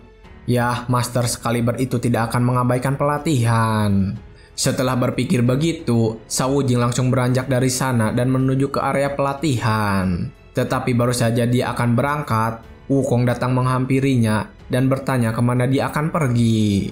Shao Wujing lalu berkata ke Wukong bahwa dia akan pergi ke area latihan. Shao Wujing kemudian bertanya juga kenapa Sun Wukong berjalan mengikutinya. Wukong menjawab jika dia ingin berlatih seni bela diri di sebelahnya. Mendengar itu, Wujing kembali bertanya, Apakah tidak apa-apa jika saya menonton dari samping? Wukong memperbolehkannya saja dan berkata lakukan saja semaumu. Dalam hatinya, Shao Wujing berkata, menonton seseorang berlatih biasanya hanya diperbolehkan antara keluarga atau guru dan murid. Kepribadiannya sangat unik, jadi aku bisa mengerti mengapa dia seperti ini. Aku menantikannya untuk bisa mengintip seni bela diri Wukong. Itu bermain-main dengan Snake Blood Iron Ghost dengan mudah. Mereka berdua akhirnya melanjutkan ke area latihan. Sesampainya di sana, Wukong malah mengajak Shao Wujing untuk bertanding dengannya. Keluarkan pedangmu, mari kita bertanding. Kita perlu berhadapan langsung untuk melihat lebih detail. Tentu saja itu membuat Shao Wujing panik. Tetapi Sun Wukong mencoba menenangkannya. Apa yang kau khawatirkan? Aku juga tak akan membunuhmu kok. Tetapi Shao Wujing tetap ragu. Kedengarannya seperti firasat. Namun karena tidak ada pilihan lain, dia pun mengeluarkan pedangnya. Ketika Shao Wujing sudah mengeluarkan pedangnya, dia heran dengan sikap Wukong yang hanya menyilangkan tangannya di dada dan tidak mengeluarkan senjatanya. Kau ingin bertarung tetapi kau melipat tangan tanpa posisi bertarung? Bahkan jika dia melakukan itu, mengingat keanehan Wukong, saya sama sekali tidak bisa meremehkannya. Tetap fokus. Saat dia sudah bersiap, Shao Wujing menyadari sesuatu dari gerakan yang ditunjukkan oleh Wukong. Sikap itu? Dia meniru sikapku? Tapi tunggu, jika dia menggunakan tangannya alih-alih pedang, bukan seharusnya sikapnya akan berbeda? Wukong yang menyadari bahwa dia sedang diperhatikan berkata, tidak usah berpikir terlalu keras, aku akan memberimu 10 gerakan, jadi serang aku dengan semua yang kau punya. Mendengar perkataan itu, Shao Wujing kemudian membalasnya. Aku tidak akan menolaknya, tapi kau akan menyesali itu, warrior agung. Sungguh menyakitkan harga diriku jika diremehkan. Setelah berkata begitu, Shao Wujing langsung menyerang Wukong dengan kecepatan yang tinggi. Tetapi semua serangannya berhasil dihindari dengan mudah. Dan setelah 10 gerakan, Shao Wujing berhenti menyerangnya. Seorang master tetaplah master. Baiklah, aku bahkan tidak bisa menyentuhnya dan 10 gerakanku sudah berakhir. Setelah berkata begitu, dia terkejut lagi ketika melihat gerakan yang dilakukan oleh Wukong. Ini sebuah aneh, kenapa aku melihat bayangan masterku pada orang itu? Ketika dia melamun, Wukong bertanya kepadanya, "Shao Wujing, kamu menanggapinya dengan sangat serius. Kurasa aku juga tidak bisa hanya diam saja." Mendengar perkataannya, Shao Wujing langsung panik. Kali ini giliran Wukong yang menyerangnya, dan mereka berdua akhirnya bertukar serangan. Mereka bertarung dengan gerakan yang cepat, tetapi Shao Wujing dalam pertarungan ini merasa kewalahan. Sun Wukong baru saja beralih dari pedang ke tangan, namun entah mengapa, itu sama persis dengan seni bela diri energi sejati transformasi air milikku. Dan kenapa? Apakah dia lebih jago daripada aku? Ditambah lagi, gerakannya secara bertahap menjadi lebih halus. Tidak mungkin. Sejak saat dia mulai menyalin transformasi air, energi sejatinya telah terwujud. Dia menyempurnakannya tepat di depan mataku. Ketika Shao Wujing sedang melamun, Su Wukong langsung menghajarnya. Dan itulah akhir dari pertandingan mereka. Setelah berhasil memukulnya, Wukong kemudian berkata, "Aku rasa aku agak mengerti sekarang. Hei, aku benar-benar memukulmu dengan pelan. Berhentilah bersikap berlebihan dan bangun." Setelah pertarungan itu, Shao Wujing bertanya kepada Wukong, "Ah, warrior agung, kau meniru seni bela diriku kan?" Wukong mengiyakannya dan tidak menutupinya. Shao Wujing terkejut dengan hal itu. Saat belajar seni bela diri, bagian yang paling menyusahkan adalah saat kau tidak tahu kemana arah yang harus diambil. Pengetahuan adalah pencerahan.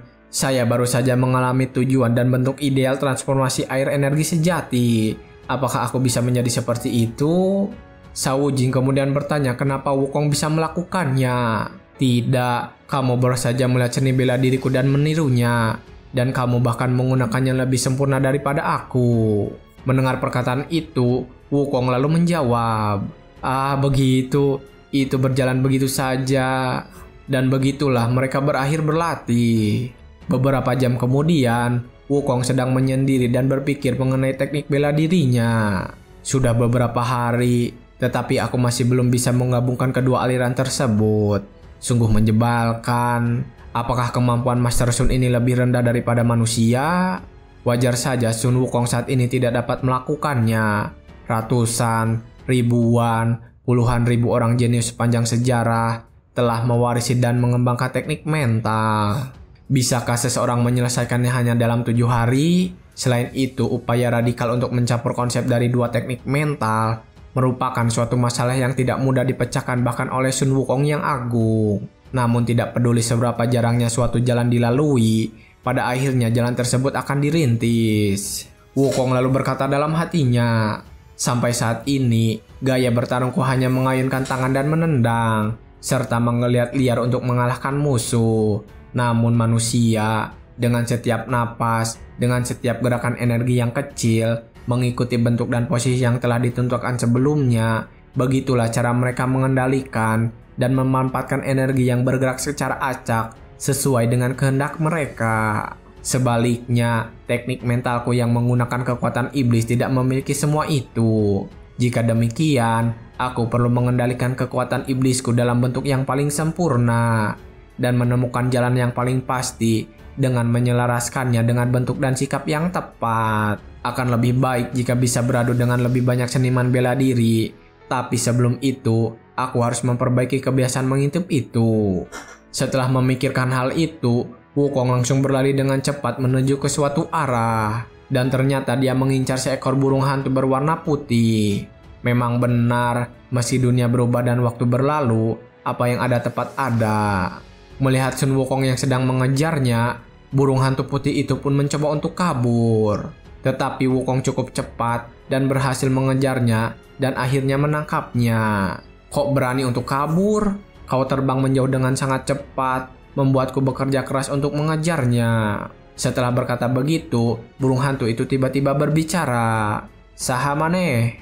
Wukong lalu menjawab, "Karena kau tidak mengenali Master Sun, kau pasti anak muda yang belum lama menjadi Dewa Gunung." Burung hantu itu kemudian menatap Wukong dan bertanya lagi, "Kamu adalah iblis? Seorang iblis?" Mendengar pertanyaan itu, Wukong mengeluarkan kekuatannya dan berkata, "Iblis, itu adalah panggilan yang sudah lama aku tidak dengar. Apakah kamu sudah mendengar Sage Agung Surgawi Sun Wukong?" Mendengar nama itu, burung hantu tersebut mengingat apa yang dikatakan oleh pendahulunya, yang berkata bahwa jangan pernah mau berurusan dengan Sun Wukong. Burung hantu itu lalu keceplosan. "Itu penjara gila di atas kuda." Wukong langsung mengancamnya karena menggunakan panggilan tersebut. "Penjara gila di atas kuda, kau bajingan kecil. Apa kau mau mati? Jika kau mengucapkan kata itu sekali lagi, aku akan merebusmu utuh dan memakanmu." Burung hantu itu ketakutan dan langsung bertanya apa yang diinginkan oleh Wukong. "Mengerti, aku adalah dewa tanah setempat dan dewa gunung Wolong. Apa urusanmu denganku?" Mendengar pertanyaan itu, Wukong malah balik bertanya, "Bicaralah dengan baik, bukankah kamu mengintipku lebih dulu?" Burung hantu itu menjelaskan bahwa dia merasakan energi yang kuat dan itu adalah tugasnya untuk pergi mengajaknya. Burung hantu itu juga mau minta ampun kepada Wukong. "Tolong ampuni aku, bahkan jika kau memakanku, rasanya juga tidak akan enak." Wukong kemudian berbicara kepadanya, "Jika kau adalah dewa tanah setempat, kau pasti telah menyaksikan semua yang terjadi di daerah ini. Apakah ada yang terjadi di klan Namgung di sana baru-baru ini? Aku bertanya apakah ada peristiwa spiritual yang cukup penting untuk kau rasakan." Burung hantu itu kemudian berkata, "Maksudmu ya, coba lihat ingatanku." Sambil menunggu burung hantu itu berpikir, dalam hatinya Wukong berkata, "Hilangnya atau punahnya jiwa seorang tidak dapat dideteksi oleh manusia. Sebagai dewa gunung, kau pasti dapat merasakannya dengan lebih jelas. Dan itu adalah jiwa seorang pendeta, seorang Buddha, mengandung status yang sangat besar." Setelah beberapa saat, burung hantu itu akhirnya mengingat kejadian aneh yang pernah dia alami. Di klan Namgung, ada satu saat ketika energi spiritual mengamuk seperti badai. Mendengar jawaban itu, Wukong kemudian bertanya apa yang terjadi pada saat itu. Tetapi burung hantu menjawab bahwa dia tidak mengingatnya. Wukong berkata lagi, "Apa maksudmu?" Tetapi saat dia bertanya, Namgung Jin Baek datang ke sana dan si burung hantu segera menghampiri Namgung Jin Baek. Wukong yang melihat itu berkata dalam hatinya, "Auramu tampak seperti iblis besar, tapi levelmu hanya sebanyak ini." Namgung Jin Baek kemudian berbicara kepada Wukong sambil memberi makan si burung hantu itu. "Ya, aku tidak menyangka burung hantu kita mendapatkan seorang pengunjung, dan aku sungguh tak menyangka kalau itu adalah Master Sun." Mendengar perkataan itu, Wukong dalam hatinya berkata, "Seseorang yang memancarkan energi yang halus namun kuat, pemimpin klan Namgung, Namgung Jin Baek." Wukong kemudian membuka pembicaraan dengan bertanya tentang burung hantu putih tersebut. Namgung Jin Baek lalu menjelaskan, "Ini adalah makhluk spiritual yang telah menjaga gunung ini untuk waktu yang lama." Wukong yang masih penasaran kemudian bertanya lagi, "Makhluk spiritual? Kalian saling mengenal dengan baik?" Namgung Jin Baek pun menjawab, "Tentu saja, burung hantu ini sudah ada di sini sejak zaman kakekku. Dia juga sangat dekat dengan kakak tertuaku, dan bulunya sangat bersih dan putih seperti salju." Burung hantu putih, bukankah itu makhluk spiritual? Wukong dalam hatinya mencaci burung hantu itu yang terlihat seperti sedang mengejeknya dengan sombong. Ketika dia sedang memperhatikan, Namgung Jin Baek bertanya kepadanya, "Tetapi Master Sun, apa yang membawamu ke sini pada tengah malam?" Ketika Namgung Jin Baek mempertanyakan itu, Wukong memperhatikannya. "Hah? Lihat itu, mata yang bisa memotong baja. Lagi pula aku merasa sedikit kecewa. Keluarga pedang terbesar di dunia, pemimpin klan Namgung, ingin bertarung di sini dan sekarang." Wukong kemudian mendekati Namgung Jin Baek dan menjawab, "Aku sedang berjalan-jalan saja. Apa Anda yang salah dengan itu?" Tetapi Namgung Jin Baek tidak menjawabnya. Wukong berjalan melewatinya seraya berkata, "Aku penasaran tentang sesuatu. Meskipun identitasku mencurigakan dan kau waspada terhadapku, kenapa kau menerimaku sebagai muridmu?"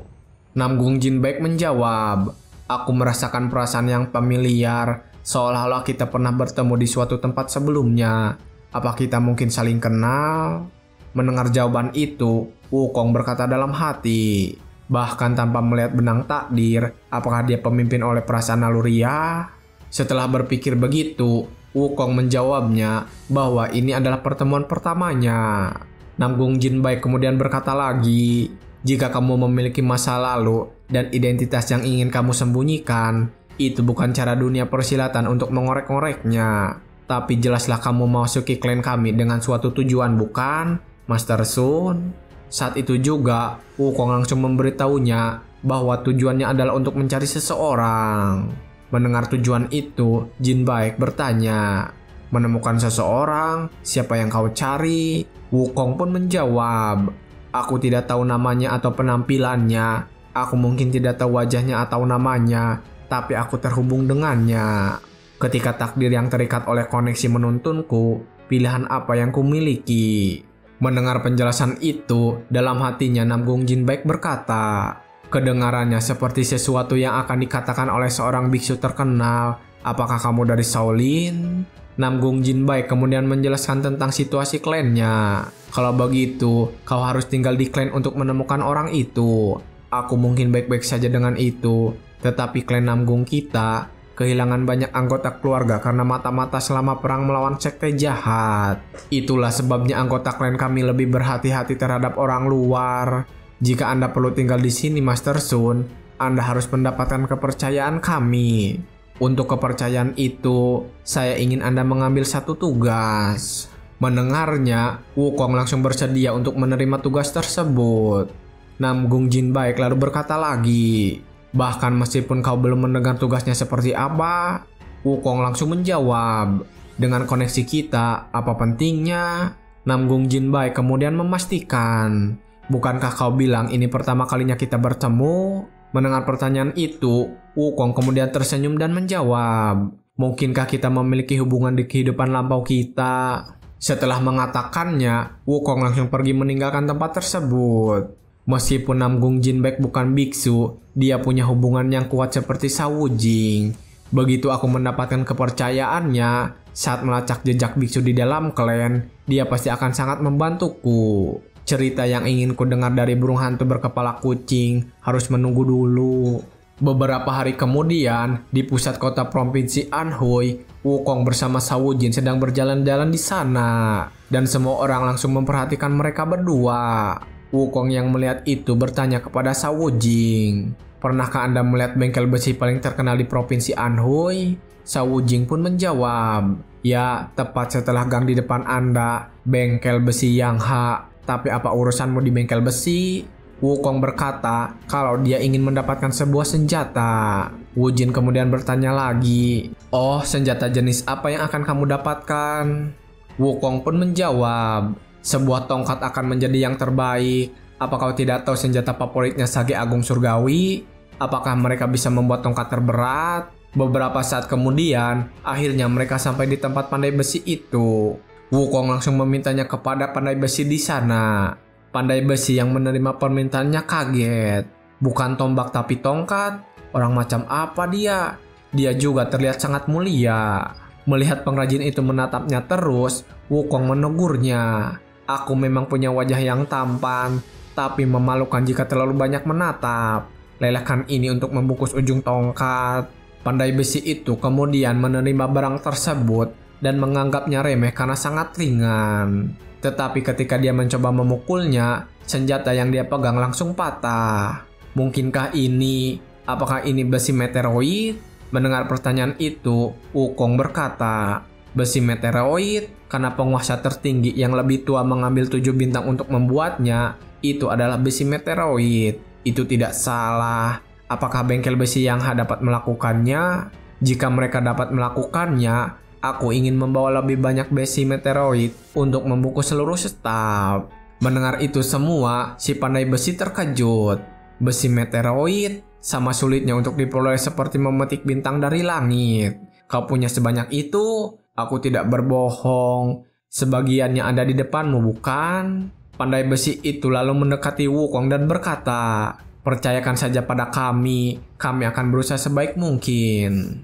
Melihat kepercayaan si pandai besi, Wukong kemudian menjawab, "Baiklah, ini sangat berharga, jadi tolong jaga baik-baik." Setelah selesai dengan urusannya, mereka berdua langsung meninggalkan bengkel besi itu. Ketika mereka keluar, Shao Jing berkata, "Tak disangka benda tua itu adalah besi meteoroid. Jadi itulah mengapa Snakeblood Iron Ghost terobsesi dengannya.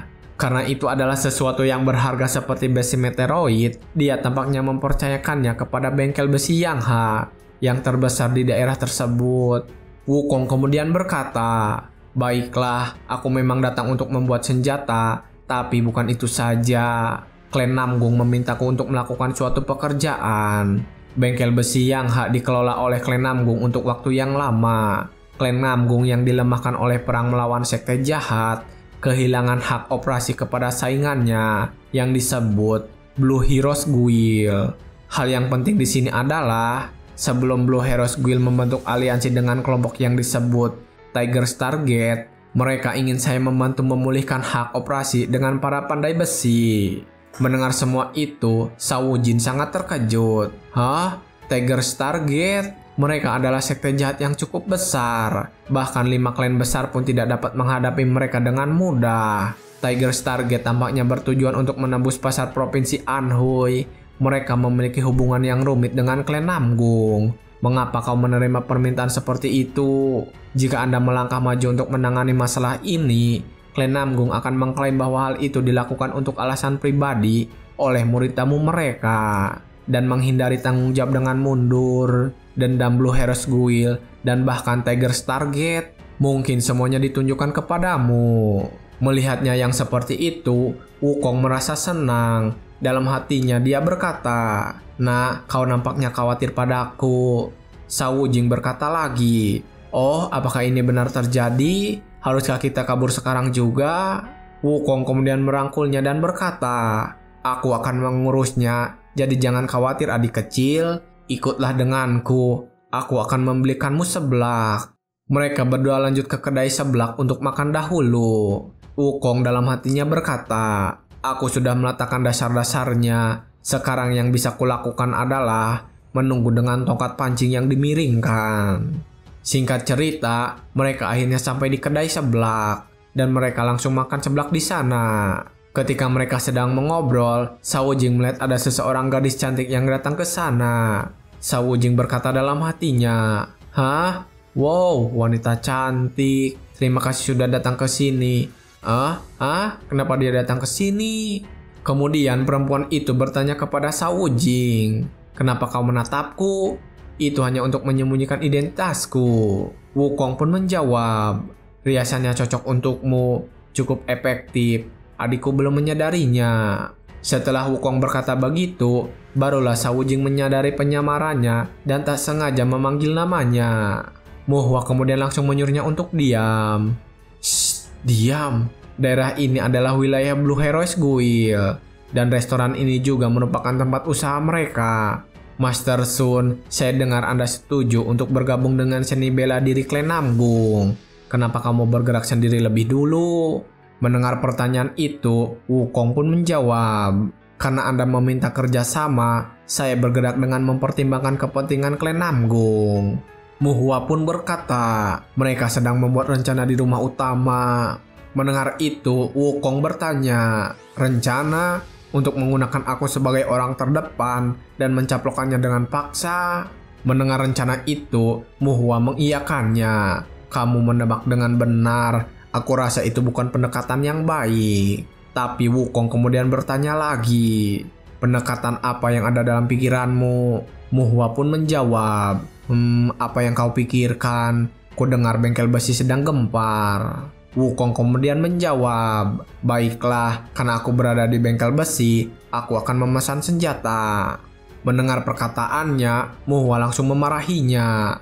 "Mengapa pada saat seperti ini penampilanmu terlalu mencolok?" Kemudian dengan tenang, Wukong berkata, "Sungguh merepotkan jika aku menjelaskan pikiranku dengan kata-kata. Jadi akan lebih baik jika kau melihatnya dengan mata kepalamu sendiri." Pada saat dia berkata begitu, gerombolan orang dengan senjata di pinggangnya menghampiri mereka dan orang itu langsung berbicara. "Permisi Tuan Muda, saya dengar Anda punya beberapa barang berharga. Apakah Anda ingin bermisi dengan saya?" Mendengar orang itu, Wukong meletakkan sumpitnya dan berpikir, "Nah, umpannya sudah terlanjur terpancing. Haruskah saya menarik tongkat pancingnya?" Sementara itu, orang ini terus memperhatikan Sun Wukong. Aku sudah memperhatikannya sejak dia memasuki bengkel besi. Dia memiliki penampilannya agak mulia di wajahnya. Dia punya besi meteoroid dan jumlahnya cukup banyak. Aku tidak bisa merasakan jejak kekuatan batin dari orang itu. Dia tampaknya seperti orang asing kaya yang datang ke dataran tengah untuk bertamasya. Pria seperti penjahat di sebelahnya kelihatannya agak tangguh, mungkin pengawal. Wanita itu membawa pedang, tetapi tampaknya tidak memiliki kekuatan batin sama sekali. Jika mereka adalah turis dari Tibet, mereka mungkin tidak memiliki hubungan khusus dengan dunia persilatan dataran tengah. Jika aku bisa mendapatkan besi meteoroid itu, posisiku di dalam Blue Horse Guild akan meningkat tajam. Ketika dia sedang berpikir seperti itu, Wukong langsung memprovokasinya. Wukong juga langsung menghitung jumlah mereka kemudian berkata, 11 sampah sebagai harga untuk hidupmu jauh dari cukup untuk bermisi denganku. Jangan repot-repot mengatur suasana hati. Jangan bicara panjang lebar tentang ini dan itu. Langsung saja ke intinya. Kalian hanya menginginkan besi meteoroid dan menyerbu seperti kawanan anjing, seperti pengemis yang meminta makanan. Mendengar hinaan tersebut, orang ini langsung marah. "Kamu bersikap kurang ajar karena kamu percaya pada pengawalmu." Mereka bertiga malah mengobrol dan saling bertanya tentang rencana ini. Melihat mereka yang santai saja, orang-orang tadi langsung menyerang mereka. Apa yang sedang dibicarakan orang-orang ini? Bawa ketiganya. Pada saat mereka akan menyerang, Shao Jing langsung pasang badan di hadapan mereka. Shao Jing lalu berkata kepada Wukong, "Ini adalah bayaran atas pelajaran yang kau berikan terakhir kali." Tidak berdiam diri, Muhwa juga ikut membantu untuk menyerang mereka. Ketika mereka sedang bertarung, salah seorang dari mereka mengejek Shao Jing. Setelah semua sikap sok tahu itu, kemampuanmu sungguh mengecewakan." Setelah berkata begitu, Shao Jing langsung mengeluarkan kekuatan aslinya dan mengalahkan pria itu. Setelahnya, mereka terkejut saat kembali memperhatikan Shao Jing. Apa? Gerakannya tiba-tiba menjadi lebih cepat. Dia memang canggung pada awalnya. Apa yang terjadi? Beberapa waktu sebelumnya, Shao Jing memohon kepada Sun Wukong untuk mengajari tentang teknik miliknya. "Kumohon, bahkan sedikit pelajaran akan sangat berharga. Aku belajar banyak dari pertandingan sparring terakhir kita. Jika kau mau mengajari junior seni bela diri yang tidak berguna ini, aku akan menghargainya seperti emas dan batu giok." Melihat Shao Jing yang memohon seperti itu, Wukong pun menjawab, "Aku rasa aku bukan seniormu dalam seni bela diri." Shao Jing langsung menjawab, "Jika kau lebih kuat dariku, kamu adalah seniorku." Nah, teknik mental saya awalnya hanya bekerja efektif di air. Ketika Shao Jing berkata begitu, Wukong berbicara lagi. "Apa kamu pikir begitu?" Shao Jing mengiyakannya. Wukong kemudian memberi penjelasan.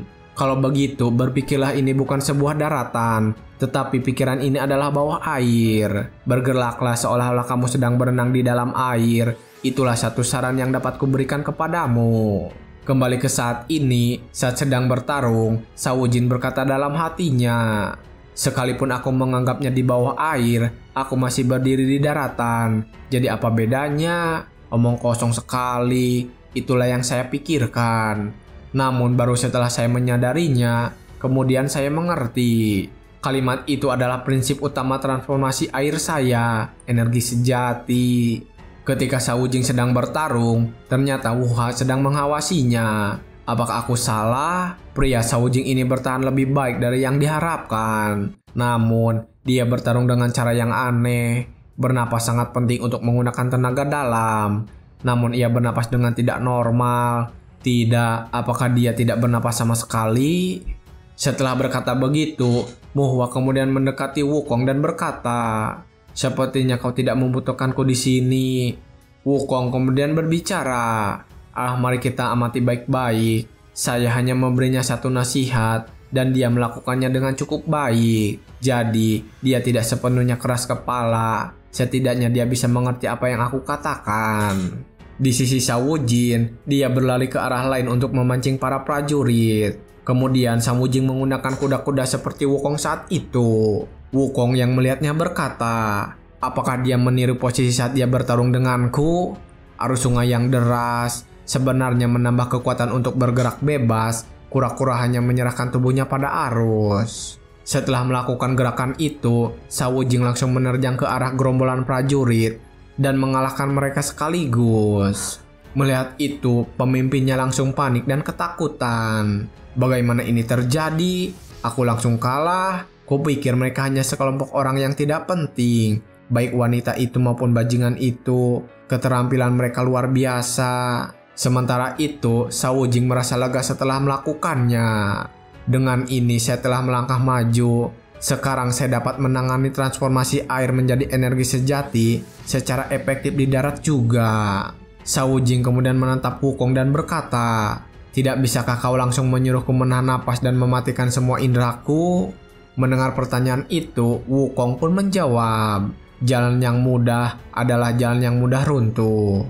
Pada saat mereka sedang mengobrol, pemimpin prajurit tadi berpikir, sial, ini bencana. Ini bukan situasi yang bisa kutangani. Di saat seperti ini, aku harusnya kabur saja tanpa pikir panjang. Tetapi saat pria itu akan kabur, Wukong bergerak dengan cepat untuk menghadangnya. Pria ini pun terkejut. Jadi dia adalah seorang master juga. Aku akan mengakuinya dengan satu serangan dan kabur dalam satu tarikan napas. Tetapi melihat ada serangan yang kuat, itu membuat Sun Wukong menjadi bersemangat. Oh, ini bagus. Aku harus mengambil kesempatan ini untuk menguji seni bela diri yang telah aku buat.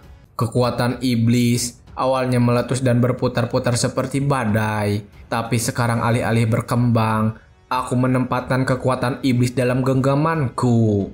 Wukong langsung menahan pedang itu dan membuatnya hancur.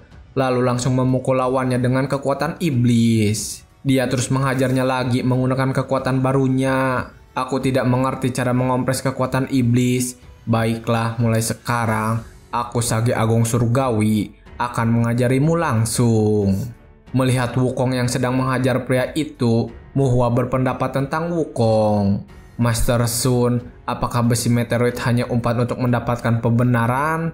Lempar umpan yang merangsang keserakahan akan besi meteoroid dan bangun pembenaran bahwa mereka menyerang terlebih dahulu, kemudian serang Blue Heroes Guild dan mengambil kembali hak bisnis. Tapi itu saja, tidak berbeda dengan solusi yang diusulkan oleh Master Aula Intelligent, menggunakan kekuatan untuk menyelesaikan masalah tersebut. Muhwa kemudian berbicara kepada Wukong, ini akan membuat Blue Heroes Guild menjadi musuh kita. Apapun sifat mereka, mereka masih menjadi bagian dari dunia seni bela diri yang benar. Wukong tidak banyak bicara mengenai hal ini, dan kemudian malah mengajak Muhwa menuju workshop pandai besi itu. Mereka semua akhirnya langsung menuju bengkel pandai besi. Tetapi di jalanan, orang-orang mulai memperhatikan mereka yang berjalan di depan anggota Blue Heroes Guild. Muhwa kemudian bertanya kepada Wukong, apakah kita tidak terlalu banyak menarik perhatian? Jika kau punya rencana lain, katakan padaku. Mendengar pertanyaan itu, Wukong lalu menjawab, kita harus mencari banyak perhatian, dan jika kau meminta bekerja sama, cukup perhatikan saja mereka. Muhwa dalam hatinya langsung berkata, membangun pembenaran dan menyerang seperti itu terlalu umum di dunia seni bela diri. Setelah berkata begitu, Muhwa mengingat apa yang dibicarakan para elder sebelum pergi ke sini. Seorang elder berkata, kita harus menggunakan metode yang paling umum, tempatkan Wukong sebagai vokal, dan jika dia berselisih dengan Blue Heroes Guild, klan Namgung melerai dengan dalih melindungi Sun Wukong, murid tamu mereka. Saat itu Muhwa menjawab, klan Namgung sudah memiliki reputasi terburuk jika mereka menunjukkan skema semacam ini hanya untuk mendapatkan untung. Elder kembali berkata, apakah yang dikuasai logika sekte yang benar? Kembali ke waktu sekarang, Muhwa sedang berjalan dan terus menggerutu. Entah bagaimana rasanya aneh, seperti aku cocok dengan orang-orang klan Namgung dan memiliki perasaan yang sama. Kepalaku sakit. Setelah sampai di sana, Wukong langsung berteriak dan memanggil semua orang. Semua orang berkumpul di sini. Seniman bela diri ini adalah pemilik bengkel besi ini, bukan? Tapi orang-orang ini mengayunkan pedang mereka ke besi meteoroid saya. Mereka mencoba merampok besi meteoroid saya. Mendengar apa yang diucapkan oleh Sun Wukong, orang-orang menjadi penasaran dan membicarakan hal tersebut. Blue Heroes Guild menyerbu Anda untuk mencurinya. Besi meteoroid memang sangat menggoda. Siapa orang asing itu? Apakah orang itu mencoba untuk melawan Blue Heroes Guild sendirian? Dia pasti memiliki dukungan yang kuat. Melihat semua keributan tersebut, Muhwa berkata dalam hatinya, di antara mereka pasti ada yang menganut aliran Howgate atau sekte pengemis. Bahkan jika itu tidak akan terjadi dalam waktu dekat, semua rincian tentang apa yang terjadi di sini akan menyebar ke seluruh provinsi Anhui. Wukong kemudian memarahi mereka lagi. Bagaimana aku bisa percaya pada orang yang melakukan skema seperti itu dan mempercayakan harta bendaku pada mereka? Aku akan menghentikan produksi tongkat besi sekarang juga. Dengan rasa bersalah, pandai besi itu menyerahkan kotak di tangannya. Karena kami sedang berdiskusi dengan para pengrajin tentang cara menempanya, kami belum menyentuh barang itu. Saya akan segera mengembalikannya. Dalam hatinya, pandai besi itu juga berkata, saat klan Namgung menjalankan bengkel pandai besi ini tidak pernah terjadi. Orang-orang yang melihat kotak tersebut menjadi semakin penasaran karena ingin melihat wujud asli besi meteoroid. Oh, sepertinya benar-benar ada besi meteoroid. Aku beruntung hari ini. Aku tidak menyangka akan melihat benda langka seperti itu secara langsung. Tetapi saat Wukong membuka kotak itu, ternyata besi meteoroidnya tidak ada. Hanya ada selai rambut di sana. Shao Jin langsung mengambilnya dan memperlihatkannya kepada semua orang. Kenapa tidak ada apapun di sini? Tidak, hanya ada selai rambut warrior agung di sini dan pecahan pedangnya telah hilang. Pandai besi yang menyerahkan kotak itu langsung panik. Bagaimana mungkin? Aku yang jelas-jelas menguncinya untuk keamanan. Orang-orang yang ada di sana juga berkomentar tentang hal tersebut. Aku juga melihat besi meteoroid itu diserahkan ke bengkel pandai besi. Pada saat ini, ketika Serikat Blue Heroes sedang merencanakan untuk mendapatkan besi meteoroid, faktanya besi meteoroid ini sudah hilang. Apakah bajingan dari Blue Heroes Guild itu yang mencurinya? Pada saat orang-orang sedang sibuk membicarakan siapa yang mencurinya, Wukong tiba-tiba saja berbicara. Ini masalah besar. Mereka bilang melihat sesuatu yang berharga menumbuhkan keinginan. Tetapi tindakan mereka kasar. Guild Blue Heroes harus bertanggung jawab untuk masalah ini. Akhirnya masalah itu sampai ke markas besar Guild Blue Heroes. Pemimpin mereka langsung terkejut mendengar kabar itu. Jadi, itu memang benar besi meteoroid sudah diserahkan ke bengkel pandai besi Yang Ha? Bawahannya yang ada di sana kemudian menjawab, ya, semua pengrajin telah mengkonfirmasi hal itu. Dan pelanggan lain di bengkel besi saat itu menyaksikannya. Pemimpinnya kemudian bertanya bagaimana bisa besi meteoroid itu hilang. Bawahannya kemudian menjawab, kami telah menerima informasi tentang pria berkulit emas. Tampaknya dia adalah murid tamu baru dari klan Namgung. Pemimpin itu yang bernama Mo Sunbo kemudian menjawab, bajingan Namgung sialan itu. Mereka mendesak kami untuk menjual hak bisnis bengkel besi Yang Ha. Apakah mereka sedang melakukan suatu tipu daya? Sunbo kemudian terdiam dan beberapa saat kemudian dia terpikirkan sesuatu. Tidak mungkin, ini mungkin sebuah kesempatan. Saat ini penyerangnya adalah Guild Blue Heroes kita. Bagaimana jika kita berkompromi di sini dan mengembalikan beberapa hak bisnis kecil? Tidakkah semua orang akan berpikir bahwa klan Namgung menggunakan murid tamu mereka untuk melakukan sebuah penipuan? Kita dapat melindungi hak-hak bisnis inti kita sambil memperoleh dukungan dari sekte lain. Bukankah klan Namgung sudah dijauhi oleh sekte-sekte yang soleh? Menggunakan insiden ini sebagai kesempatan, kita akan menjadikan klan Namgung musuh bersama. Di sisi lain, di klan Namgung sendiri, Muhwa sedang mengobrol dengan Wukong dan Sang Wujin. Ini sesungguhnya merupakan hasil yang tidak menguntungkan bagi kami. Sebagai permintaan maaf, kami mungkin akan mendapatkan kembali beberapa hak bisnis. Tetapi hak-hak yang berharga seperti bengkel besi Yang Ha akan sulit diperoleh. Masalah sesungguhnya adalah persepsi publik. Peristiwa ini pasti akan digambarkan sebagai klan Namgung yang diam-diam memasang jebakan dan melakukan trik. Mendengar semua perkataan itu, Wukong kemudian menjawab, "Guild Blue Heroes adalah salah satu bagian dari sekte yang benar, bukan?" Muhwa menjawab, "Meskipun mereka memiliki aspek yang agak licin dan tidak lazim, mereka masih merupakan bagian kuat dari sekte yang benar." Wukong kemudian tersenyum dan berkata, "Hanya itu saja yang perlu aku ketahui." Setelahnya Wukong langsung berbalik dan melihat keluar jendela. Kemudian dia berpikir, Guild Blue Heroes akan dikabarkan telah mencuri besi meteoroid. Di dunia Pana, itu disebut besi meteoroid. Namun itu sebenarnya adalah pecahan pedang 7 bintang. Guild Blue Heroes akan menjadi target bagi mereka yang mencari pecahan pedang 7 bintang. Dan rencanaku yang sebenarnya akan dimulai sekarang. Malam hari pun poek. Kali ini di kediaman pemimpin Blue Heroes, Mo Sunbo, seorang bawahan bergegas menemuinya dan memberitahukan sesuatu. "Pemimpin Guild, kita punya masalah besar. Seorang lelaki aneh muncul dan mengayunkan pedangnya, menuntut kita untuk menyerahkan besi meteoroid itu. Kita tidak dapat menghentikannya." Tetapi Mo Sunbo tetap tenang dan menjawab, "Jadi rumornya telah menyebar bahwa kita memiliki besi meteoroid itu. Seniman bela diri yang lewat tentu saja akan tergoda.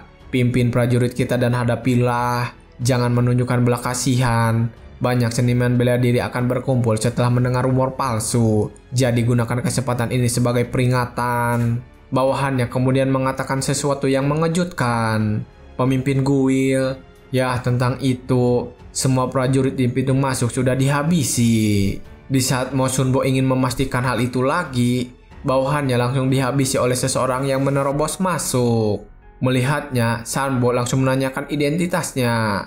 Tetapi orang itu tidak menjawabnya. Orang itu lalu berkata, "Di mana besi meteoroid itu? Bukan pecahan dari pedang 7 bintang." Saat melihat orang itu, Sambo merasakan energi jahat. Sungguh energi yang mengerikan dan jahat. Apakah dia dari sekte jahat? Sumbo kemudian berkata kepadanya, "Kau telah menyia-nyiakan perjalananmu.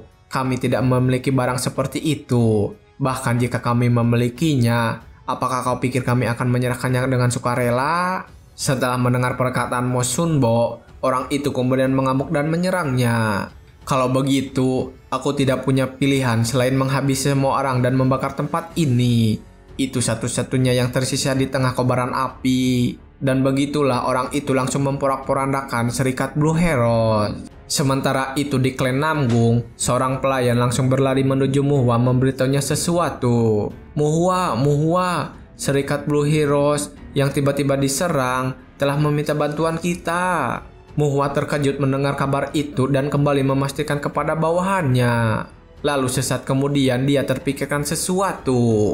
Serangan tiba-tiba, mungkinkah? Apakah ini sudah direncanakan? Alasan sebenarnya untuk menarik perhatian adalah untuk mendorong pihak ketiga untuk menyerang Serikat Blue Heroes. Kemudian Muhwa berkata kepada Wukong, "Di antara sekte-sekte kebenaran yang bermusuhan, permintaan kerjasama yang tiba-tiba hanya menghasilkan satu kesimpulan, yaitu ketika anggota sekte jahat muncul."